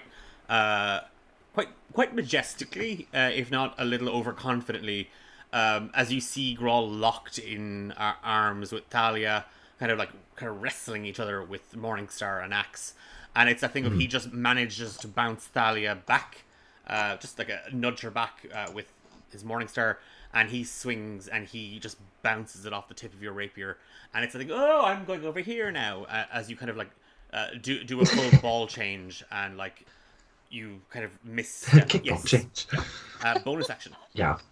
I don't have anything. I'm out of bardic. I'm out of spells. I am dry. I'll have to pass. The drow has again, as I said, they were fumbling around on the table looking for something, and when it's that thing of like as you come charging in Deceit, you see that they've snatched like a piece of parchment off the table, and they're they kind of look around as to what's happening, and just kind of like through her teeth, she just says, "Well, Grawl, the deal's off. Clean this up, or you'll be dealing with the Black Spider." And she turns and she runs for a window. Is she running past? No, because she's again. Actually, well, I'll tell you what. Let me have a look-sees. No, she's again. If you're looking, we're in that room in the top right-hand corner. Auster is in the top left-hand side of it. Everybody else is kind of in the middle of the room with the wolf and Grawl and Thallia and Osfire and Spiritual Weapon. The drow woman is down by the table and she's going for that window on the bottom right-hand corner. She runs for the window, leaps up, and I tell you what, Deceit. Given that you kind of got turned around, give me a perception check. Sure. That is. Oh, I keep forgetting what all my stats are. 15. It's that you know a special effect when you've seen it, and you know a costume change when you've seen it, and you just see. It's that thing of, was it just a trick of the light? Was it something? But you saw their skin actually shimmer for the briefest of moments. There was like a full like every skin, every inch of skin like did kind of a full like from the tips of their toes to the top of their head, all the way up through, and she vaults from the window. She's made a run for it. She's made an escape. Thallia.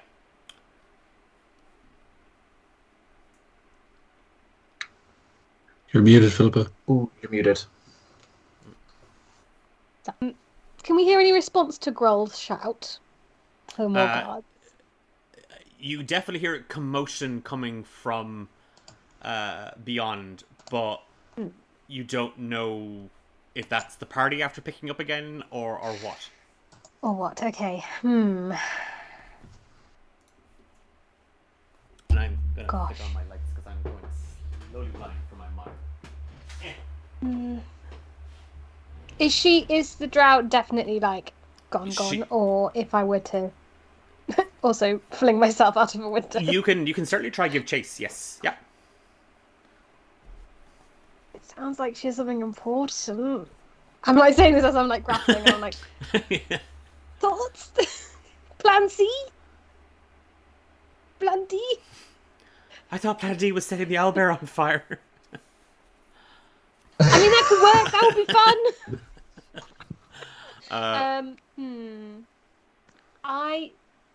How fast am I?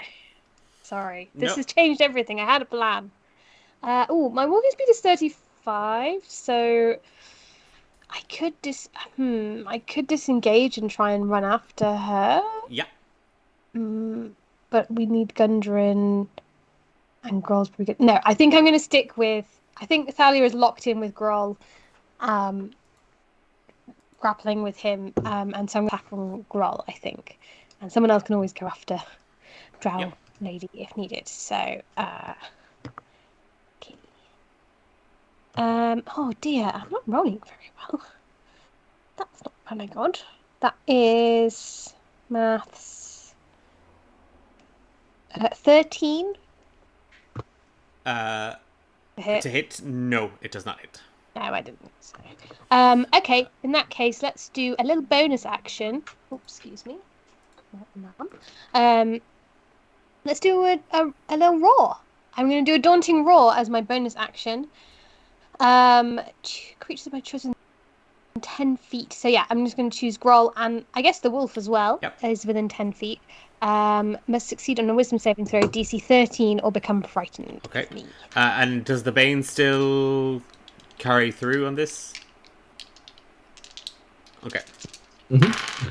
It's a saving throw, so it's concentration on like Deceit's side of things. So okay, so that's a 1 off of a I haven't been shot. or a 2 off of. Okay, so hang on. I'll just see if they have any modifiers to this. Wisdom saving. Groll got an 8. After the Bane and the Wolf, surprisingly got an 11. Because he has the Wolf is wiser than Groll, which is not that hard to believe.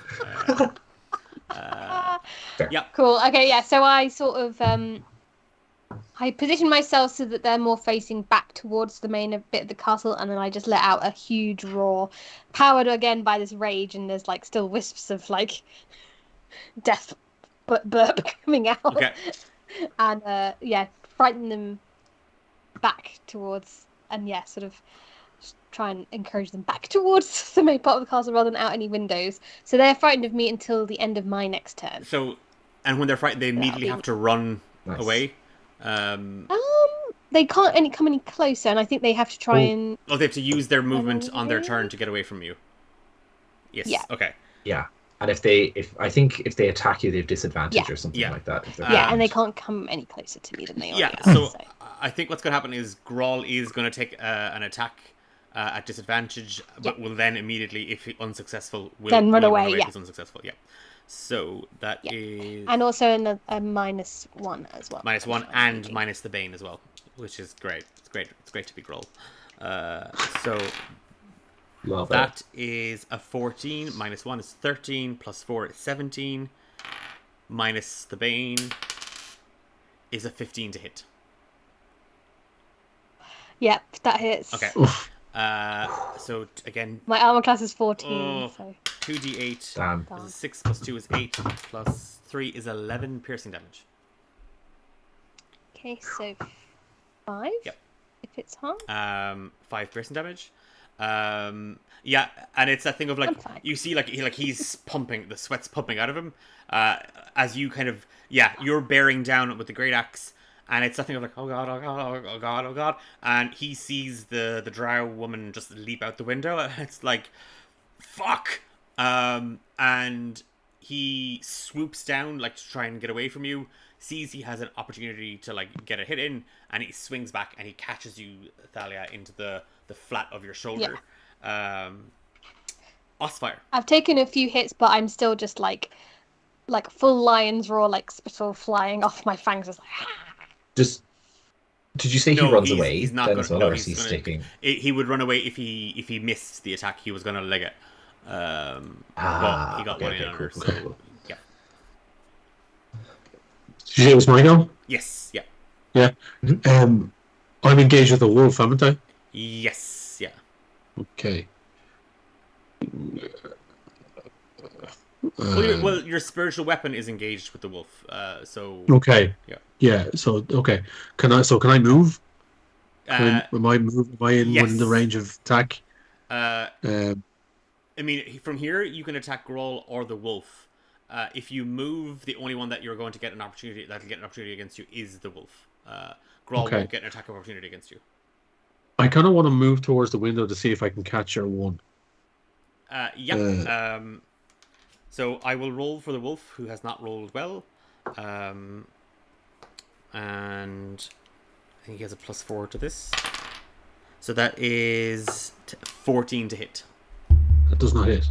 Okay. Yeah, that's with the Bane. So that it was 12 + 4, 16 minus 2 means 14. It's that thing of like, he goes to bite, but Osfire, you're too quick as you kind of leg it and just kind of like do that like slide on your knees under the table. And Yeah, up yeah. I'm towards... still greased. Greased. Oh yeah, it's that, like the remnants of the grease.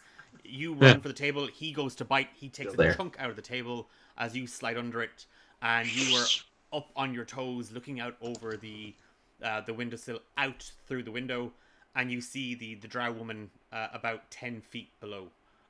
10 feet below. 10 feet below, yeah, and 5 feet out from the castle wall. Okay, I'm going to cast command. Okay. And say stop. Yep. It's a wisdom saving throw of 12. Okay. Okay. Wisdom is +1. Still baned? It's up to a minute and it's concentration. Let me just double check. Okay. Is there an area? See if... Yeah, it doesn't. There's no. Okay, so it's a lasting effect. The area range and area is 30 feet. So yeah, the lasting effect is until concentration is dropped or a minute. She has a +1 to her wisdom, so that is a 13 + 1 is 14, and then our bane has to be 12. Is 3, so that is 11. She fails. Yeah. It's an immediate. Osfire, you just shout stop out the window, and just as like her right foot lands in the mud, her whole body, she just stops, and you can see she's even trying to turn her head, but you just see that gestured back at you. That's all she's able to manage to move. Bonus action. I'm going to move the spiritual weapon out the window, and it's going to basically hold right in front of her face. Okay. So you're pointed part of the blade right in front of her face. Gotcha. The wolf with again, it's just there. It's that sort of like almost pressing against their flesh. Yeah. The wolf is again just hacks up frightened. A load of. Is frightened. And the wolf really fucking hates Grawl. Yeah, the wolf is gonna book it, having missed you, and like having taken a chunk out of the table. The wolf kind of does that, like the legs out from underneath him as he scurries and scratches to try and find a grip, and he bolts it for the door. As he bolts through the door, you just hear, "Hey, wait!" And like something out in the hallway crashes, and you just hear that like rounding, rattling metal sound as like something goes rum rum rum rum rum rum rum rum rum rum.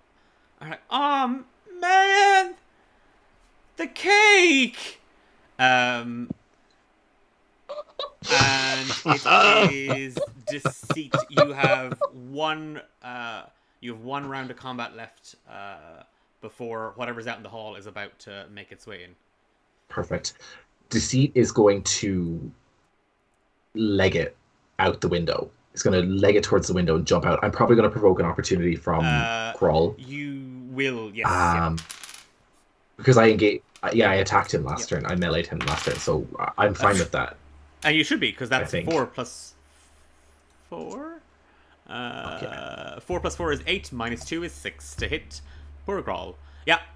It's that thing of he swings over his head with the Morning Star. Yeah, and misses. You book it for the window? I'm going to try and vault out the window after Miss Drow. Okay. And if I can get to her, I'd like to try and grapple her. Okay, so we'll say 5, 10, 15. Yeah, you'd just make it. You'd be behind her you'd be grabbing her from behind, like as the blade is pointed at her. Perfect. But give me an acrobatics check to vault out that window. Perfect. Oh, Jesus Christ. I don't have inspiration or anything, do I? No. What is my acrobatics? I think I'm head first. Oh, I am. Oh, we froze at like one of the most inopportune. It's a 10. Okay. Okay. Take 1 bludgeoning damage. Deceit. It's that like I'm. My form. It's that like haha. Ever the opportunity to show off. You know that Lara Croft swan dive thing where she vaults up to the edge, goes up onto and points up, and then falls forward. Yeah, it's that thing, and it's that as you are and you're this close to Osfire's face as you kind of like just wink, and you gracefully slip down the window, land, and it's like, oh, I did not stick the landing, and just a pain shoots right up, and you're like. And Osfire, you see as Deceit kind of half like it's a very quick hobble, but it's like, and it goes over. It's like when you like you land and like they kind of like go like they present and then there's like it's just it's the bit in the the bit in the Simpsons when the Chinese acrobat just lands and it's like the leg snaps. Yes. And Deceit, you could. And if I can, I would like to try and grapple her. You'll get an athletics. Go for it. Now I'm gonna try for a little something here. Would it be possible that I would have advantage because she was commanded to stop? Oh, I was going to give you advantage. Yeah, I was trying to. Yeah, because okay, she stopped. Yeah, no. Fabulous. Okay, that is not good. I don't know how you grapple people. That's a. Oh Jesus, that's just an 8. Jeez, I'm rolling like shit tonight. I suppose. Would you get advantage? So we're gonna take your 8, right? Oh yeah, it doesn't make. She's stopped. Yeah, you're just holding. She's gonna stop. You're just holding. Yeah, I suppose I'll have to like contest with her afterwards. Yes. You have her. Like it's that like but it's more like most people grapple like but like you've done that like it's like a trust fall hug. You're like I got you. So you're like you're just kind of like holding. You're like grappled. Yeah, like if it wasn't like an action really required, is it possible that I could try and snatch the note from her?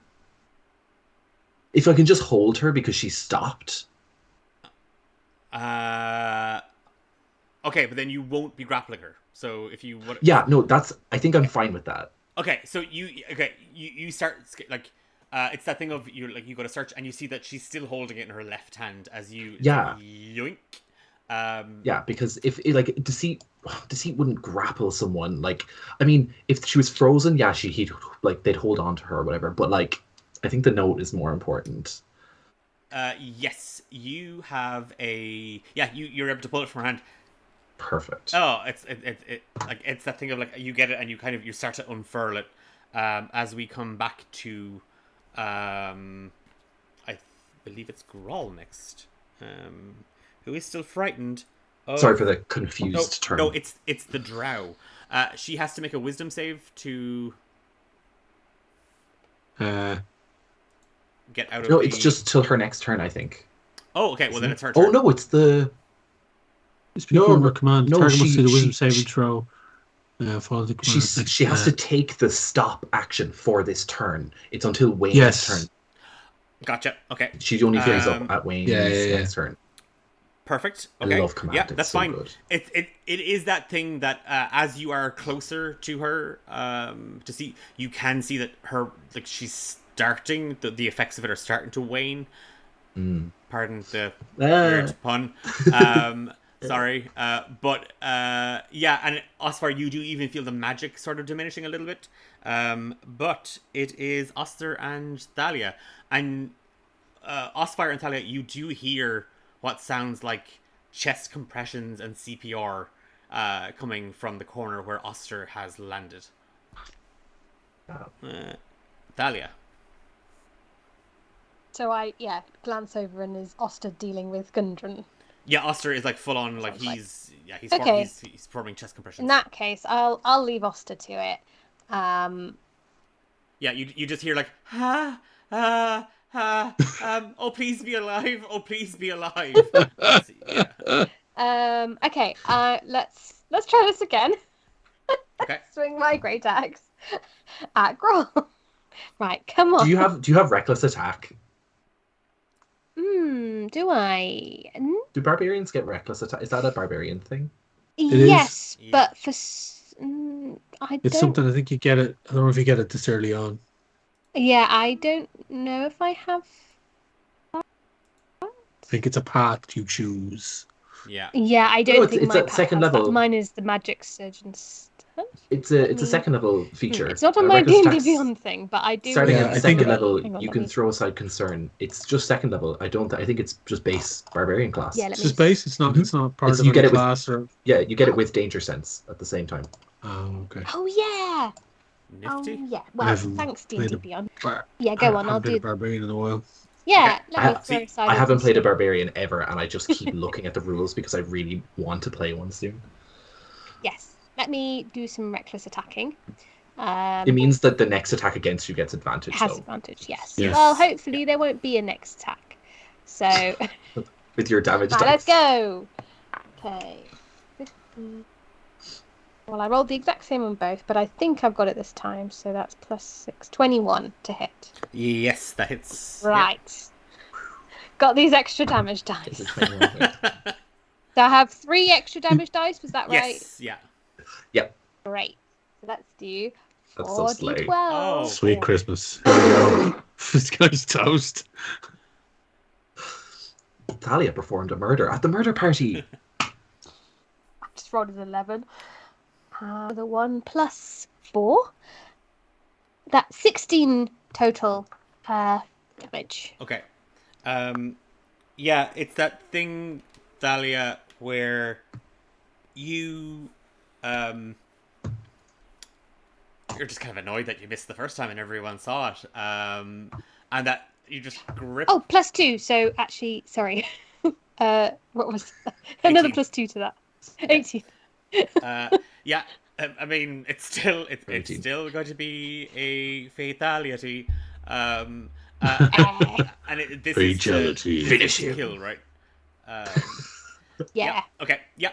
You Okay. swing. And it's that thing of like you're still carrying the momentum of flailing. Like the axe is a good deal lighter than Auster, so you know if you can swing him, you can swing this really well. And just throwing your full body into the attack.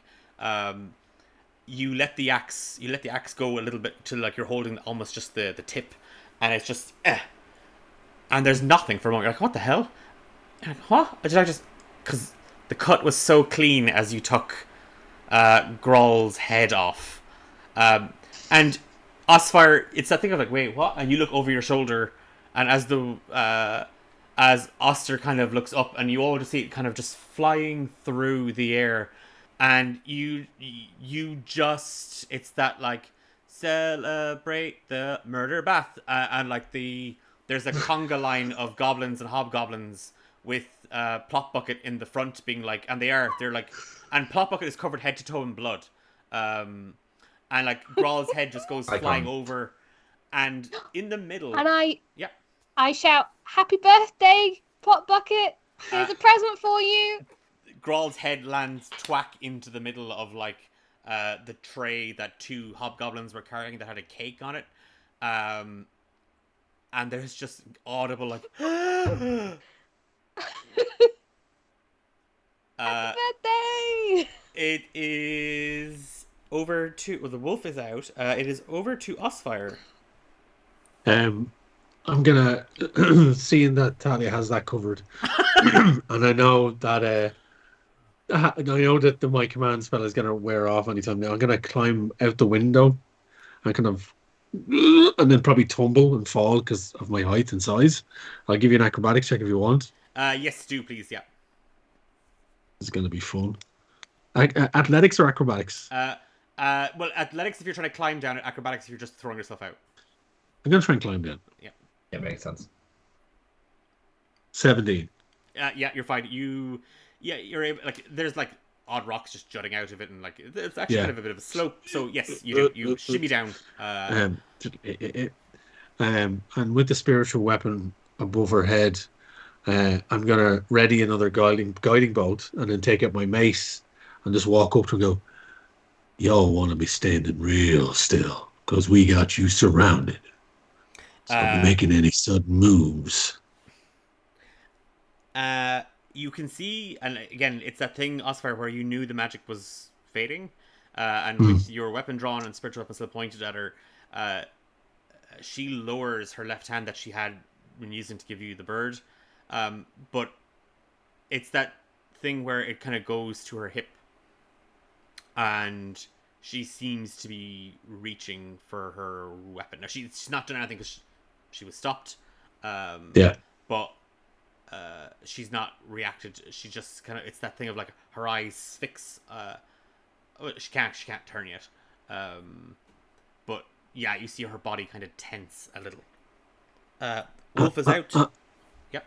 I would recommend you do not reach for anything, grab any appendages, any spell components, any weapons, or you might lose a limb or two, darling. I'm just gonna check one thing. I can roll intimidation if you want. You can if you wish. Yeah, if you're trying to intimidate her into Can doing I? nothing. Can I help? Deceit? Can Deceit help by like unfurling like the little letter thing? It's like, and we have so much dirt on you now too. We could destroy you physically and socially if you'd like. Yeah, go on. You can take the intimidation at advantage. Well, I got a 30-20. Where you saw her fingers like dwindle for a moment, or linger for a moment, rather linger for a moment. The hand kind of it stiffens, like they don't relax, but they stiffen. Fine. You have the map anyway. Let me go. Oh, it's a map. I thought it was incriminating documents. Oh, no. Wonderful. You were holding it upside down and backwards. Oh, excellent. Go. Yeah, so she's kind of holding herself a little. Are we holding combat or? I think we're probably are Auster and Thallia going to try and get Mr. Man out the window. Yes. So if you don't mind, we'll cut to Auster and Thallia who are inside. And Thallia, it's that thing of as you are, like they're all kind of looking at you. A hobgoblin kind of barges to the front, and he's a good kind of like maybe 5'10", almost 6 foot. And he's kind of got a medal pinned to his chest and or pinned to a leather jacket that kind of hangs over his shoulders. And it's like, I use that lot from Cragmaw Cave. Yes, we wanted to kickstart the cooperative. Happy birthday, Pot Bucket! Yes. A round of applause for Comrade Plot Bucket, everybody, and everybody just kind of claps. And a good few more goblins do kind of filter in than you were led to believe. Thallia, and even Auster's kind of looking, and he's still like, oh, and he's sort of scanned for like a way out. Yeah.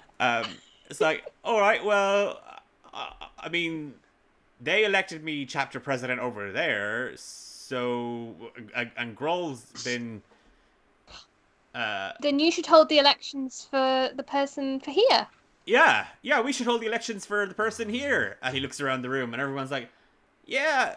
Free elections. And Taragor like reaches for his longsword, and then suddenly it's, but we should just elect Taragor. And the crowd are like, yeah, I vote for Taragor too.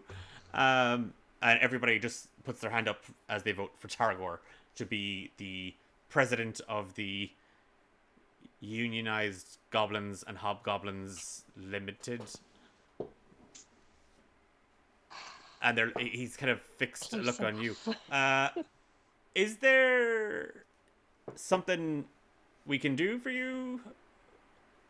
I mean, you killed him, and you're after getting your dwarf friend back.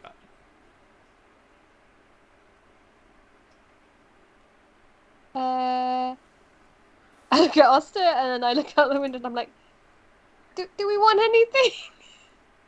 I think we're probably good. Right? Auster, just have a nice birthday. Auster just... You could help us with this one. Oh, and I point at the drow. Who's that lady? I just her out the window. We can like tie her up or something. Yeah, would that be okay? She the Taragor kind of maneuvers over the window. Haven't got a fucking clue who she is. Probably one of Grohl's mates. You could ask him. I definitely heard her. I definitely heard her say some nasty things about you all, though. We could just tie her up and question her, maybe. If that, knock yourselves out. That's okay with you? Great. Like Auster just puts his hand up and he's like, I wouldn't say no to a piece of cake. And at that moment, Gundren just like kind of a Gundren like he's alive. He's alive. And like a goblin Yay! just I finished. I'm like, yeah, cake would be great. yeah. The adrenaline rushes the over. Like, goblins- yeah, cake. She's got the hungries. The goblins serve it the traditional way. They take lumps of it out of the mound and they just fling it at you. And you are pelted with like splats of cake. Delicious. And it is that thing, like, as Gundren kind of comes to and Auster kind of helps scoop him up and they're like, oh, Auster's like picking at the cake and he's trying to put a bit of it into Gundren's mouth and Gundren's exhausted and Gundren's like, just get me back to Phandelver, please. Just please get me back to Phandelver. Away from all them. Outside Osfire and Deceit, you have tied up the drow woman. Yes, ma'am. And yeah, as you lick your wounds and lick your cakes, it's that thing of you are kind of like, are we okay to go? Are we okay to leave? And the goblins are like they're getting into the murder bath. They're splashing goblets of blood everywhere, and they're chanting Plotbucket's name. Thallia's like, let's stay. It's that thing as we're heading towards Phandelver and like Auster is following Osfire's direction, which is like, no, we're going back to Phandelver, and away from this, away from that. We have to get our employer back to safety. But Auster does grab like an extra handful of cake from the mound, like he just grabs a fist of it. I grab a barrel of beer from Elliot and then. We'll have our own party. Deceit is going to make sure that the drow lady, is like her hands are tied and she's gagged so she can't cast any spells. Okay. And we're going to bring her. It's that thing like, move along there, lady. And it's like, this is how you kidnap people. I read it. And like you are every now and again you just jab her. I just turned to Auster and I'm like, this is called a prisoner of war. Jab jab. And the spiritual weapon is just hovering over the entire time as we go back to town, like just a big blade. And just behind you trailing is just as they're like, oh, great party. Yeah, Auster is choosing to ignore the war crimes happening in front of him, and just kind of leans into you, Thalia, and he's like, yeah, that's the first one I've ever been to. I know, that was great, wasn't it? I mean, we had some similar rituals where I'm from, but not quite so bloody, so that was really fun. And like, yeah, he's kind of munching on some of the cake, and the group are heading back to Phandelver with a map that the drow was hell-bent on getting their hands on, and Gundren Rockseeker alive. We should also pick up the unconscious wizard from the bush. Oh, true. Oh, he's probably Silver gone. Staff or whatever. That's Yarno. Oh, yes. Is it Yarno? That's right, I forgot we know. Yeah. Oh, yeah. I Oh, know he's him. unconscious. If he's still there, we'll take him too. Why not? There's another prisoner. Well, yeah, he's lying there really bad. Like, he's bound up, like, he's tied. He hasn't been able, he's just been counting little pebbles. These are people who are doing bad things. We need to, like, question them and possibly put them in prison. So, we're doing a good thing. Okay. If we're epiloguing, I'm going to run to the bathroom before we do the roll, and then, I'll be 2 seconds. Yep. It's only over there. Yep. Cool. It's that thing of as we kind of fade out of the memory, kind of back to it. Auster is kind of like he's still, he's kind of chewing on the cake a little bit, and he's like, you know what? It definitely needed more dog food, I think. And he kind of like smacks his lips a little bit, and he kind of looks around. He goes, I really thought, I kind of forgot about the whole thing, Thalia. Well, look, Auster, I know that you were quite in a fragile state back then, Thalia, and there was a lot of, I don't know, identity forming about who you shouldn't kill. And to be honest, I was the same back then. I was wanting to kill everybody, and sometimes you shouldn't kill literally everyone. So maybe you just blocked it a little bit from your mind and let me take that one for you. Yeah, I mean, I thought we had, and he kind of points at the book and the fatality. I thought that was about stopping fatalities. No, I do believe we used that one to deadly effect, actually. Oh, and he kind of, he like, it's that thing of like, and he kind of gets to the next page and he kind of like, what he'd written down like survivors. It's now like scratched out and it's like death in his stead. And it's kind of now kind of early evening as the kind of the day has drawn on, and it is that thing of like we got back to Phandelver and we had Gundren and he's explained that this is the map that the Black Spider is looking for. This is the map to Wave Echo Cave, and a plan starts to form, but Auster, from like having 4 too many plates of the cake, or his version of the cake, has a bit of a dicky tummy, and he kind of like, I'm just gonna go lie down for like a little bit, and we will leave it there. And before we do, though, we have to roll for our next DM. Now, we didn't actually discuss what we would do this, because if there's only 4 of us, there's only 4 GMs. We're going to be rolling a d4. There's a chance that a number could come up, and we don't have a player for it. So there's 2 options. We either roll again, or if we assign the number to me, that means I keep DMing going into it. Yeah, I know. Just one. Yeah, easy. Okay, I'm just gonna. Don't mind. I'm just gonna vote. I think you should play again if you. I think we should random. maybe like defer it to the DM who's just DM'd. Like if they're like, I just did one, I don't feel like doing the next one, they can say like, no, I'll take a re-roll. You know, yeah, it's kind of like, double it. I think that's a good idea. Yeah. Double it and give it to the next person. Yeah, I think that's what I'm. Yes, I love that idea, and that's what I'm going to do. I'm going to steal it because I have a lot of D&D on my plate over the next couple of weeks. So I am going to take, and so it'll be if we go around. Deceit is a 1, Osfire is a 2, and Thallia is a 3, and on a 4 we re-roll. Okay. Re-roll. Let's get 4s to like 1 o'clock. Yeah. Mathematically impossible. I'm just gonna check. Yep, that's showing up on screen properly, and we're gonna throw. It's a 4, so it's a bloody re-roll. Of course we do. Okay, we throw it again. I swear, this is like one of those things where it's another 4. No, it's a 2. So that's me. And on a 2, it is over to Osfire. Okay. So Wayne will be DMing our next session, and this is the thing: we're heading towards the end of the Lost Mines of Phandelver adventure, and as we bring this to a close, we will be looking to continue on this series, Random DMs. So if you are a DM and you're out there and you're like, this sounds like a lot of stupid fun, and I would love to play and DM a game with a bunch of other DMs and players, then I would absolutely love for you to get in touch with us.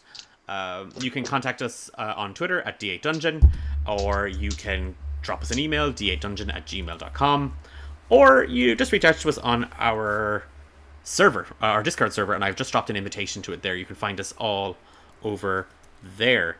And because we are looking for more random DMs to come, and I swear I forget this bloody code every time.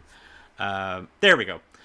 You can follow myself, Dahi, Wayne, and Philippa. Our socials are all in the chat at the moment. Quickly, just to mention our friends of the show and sponsors, the Rook and the Raven, makers of customizable notebooks, TTRPG goodies and accessories. And if you use the code D8Dungeon at the checkout, you get 15% off, and we get a portion of that sale. It comes back to us. We also we do not have a code for Dakota Irish this month. we'll have to follow up again just to see what the crack is. We might try to get one for July. But do check out Dakota Irish in the meantime. And Wayne, Philippa, Dahi, anything you want to maybe push or plug? Anything you want to? Could be another stream. Okay. Nothing yet. You can find me over at Sorcery and Shenanigans over on YouTube. You can search for either the Irish Pubcast or Sorcery and Shenanigans, and I'm the DM over there. We're currently 10 episodes into our Spelljammer campaign, and it's getting juicy. It's getting juicy. Everyone loves a juicy and campaign. and it's all intrigue and subterfuge and all that type of stuff in space. But you'll also find me at the Irish Pubcast and at Rogue Comics as well, where you can find all of my comic book work. So yeah. Cool. Dahi, Philippa, good? I was going to show something, but I've put it away. Okay. But I am going to soon be doing some physical copies of my books. So if you want to keep up to date with it, the best way is probably by my newsletter, which you can find on my Linktree/Twitter, all of that. So yeah, probably in July I'm going to hopefully have my little shop, online shop ready. And they're going to be going abroad as well, flying around the world. So that's so cute. Keep an eye out for that coming soon. That's so exciting. Brilliant. I guess for me, in the next couple of weeks-ish, hopefully, I will be taking on some more design commissions. You froze. You froze. No. I know I'm frozen because I saw you guys freeze, and I was like, it better not be happening. But I'm going to be available for commissions again for design work in the next couple of weeks. Hopefully, just keep an eye on my Twitter. I'll be posting when I'm available. If you really like the beautiful logo here at D8 Dungeon and beautiful branding here, please contact me and I can hook you up with some nice work. Hopefully, just keep an eye on my Twitter. I'll be letting people know when I'm available for work again because I'm trying to leave my part-time job because I don't like it. I am just going to drop two things very, very quickly. The first is on Sunday, I am joining a different group. I am going to be a player in a campaign, which is a very rare thing. Other than guest spots, I prefer to be a DM. But I am going to be joining the gang over at A Tale of D20s for their upcoming campaign, and I'm really, really excited about it. I saw some artwork for my character today, and I'm like, he is riddled in teenage angst and just rage. Thankfully, it was just teenage angst. He said he was riddled with. In teenage angst. In young adult angst. Really looking forward to playing with the team over at Tale of D20s. You can check that out on Sunday from 7 p.m. Or around 6 or 7 p.m. I'll have it on my socials, and the D8 Dungeon will share it too. The team over at Tale of D20s are a lovely, lovely bunch of folks that TTRPG out of the States. I am going to and I'm just going to mention it very, very quickly. D8 Dungeon Drive. We are still taking signups for DMs and players. If you want to volunteer as a producer in the background and you might be able to help run a stream for us, you might be able to host the stream for a game, you can sign up with our application form just there. We are going to be making contact with anyone that's signed up as a DM as well soon enough, just to get help you get started and give you time and space to kind of get things running. And even as we were live on stream, we were still getting emails from people who want to donate prizes. So even like 20 minutes ago, someone said, "Yep, here you go. I'll give you 3 copies of this." So yeah, it's going to be an absolute blast this year, and we are raising funds for Trans Lifeline, a group that works to support the trans community. And you can be a part of that by playing, by donating, and if neither of those things are feasible for you at the time, even just sharing the event, helping us to push it and reach. I think Amber and I said if we raise €2,000, we would get tattoos. I'll have to double check with Amber. I don't want to say it's exactly. That's doable. It's very doable. That's very doable. Yeah, terrifyingly doable. Terrifying. We might want to up that a little bit, because I don't really know if the question is, what are you getting tattooed? Well, see, that's the question. We like Amber definitely said tramp stamp, I don't know if I want a I think tramp you should stamp. get a tattoo of Ros Greypurse. See, yeah, but I don't want a Roz Greypurse tramp stamp, like either. So we might have to talk about. Oh, if we get this much money, we get a tattoo. If we get this much money, it'll be a tramp tattoo. So Wow. must get a Roz on your Roz. Us. How dare you? Love Love hurts. hurts.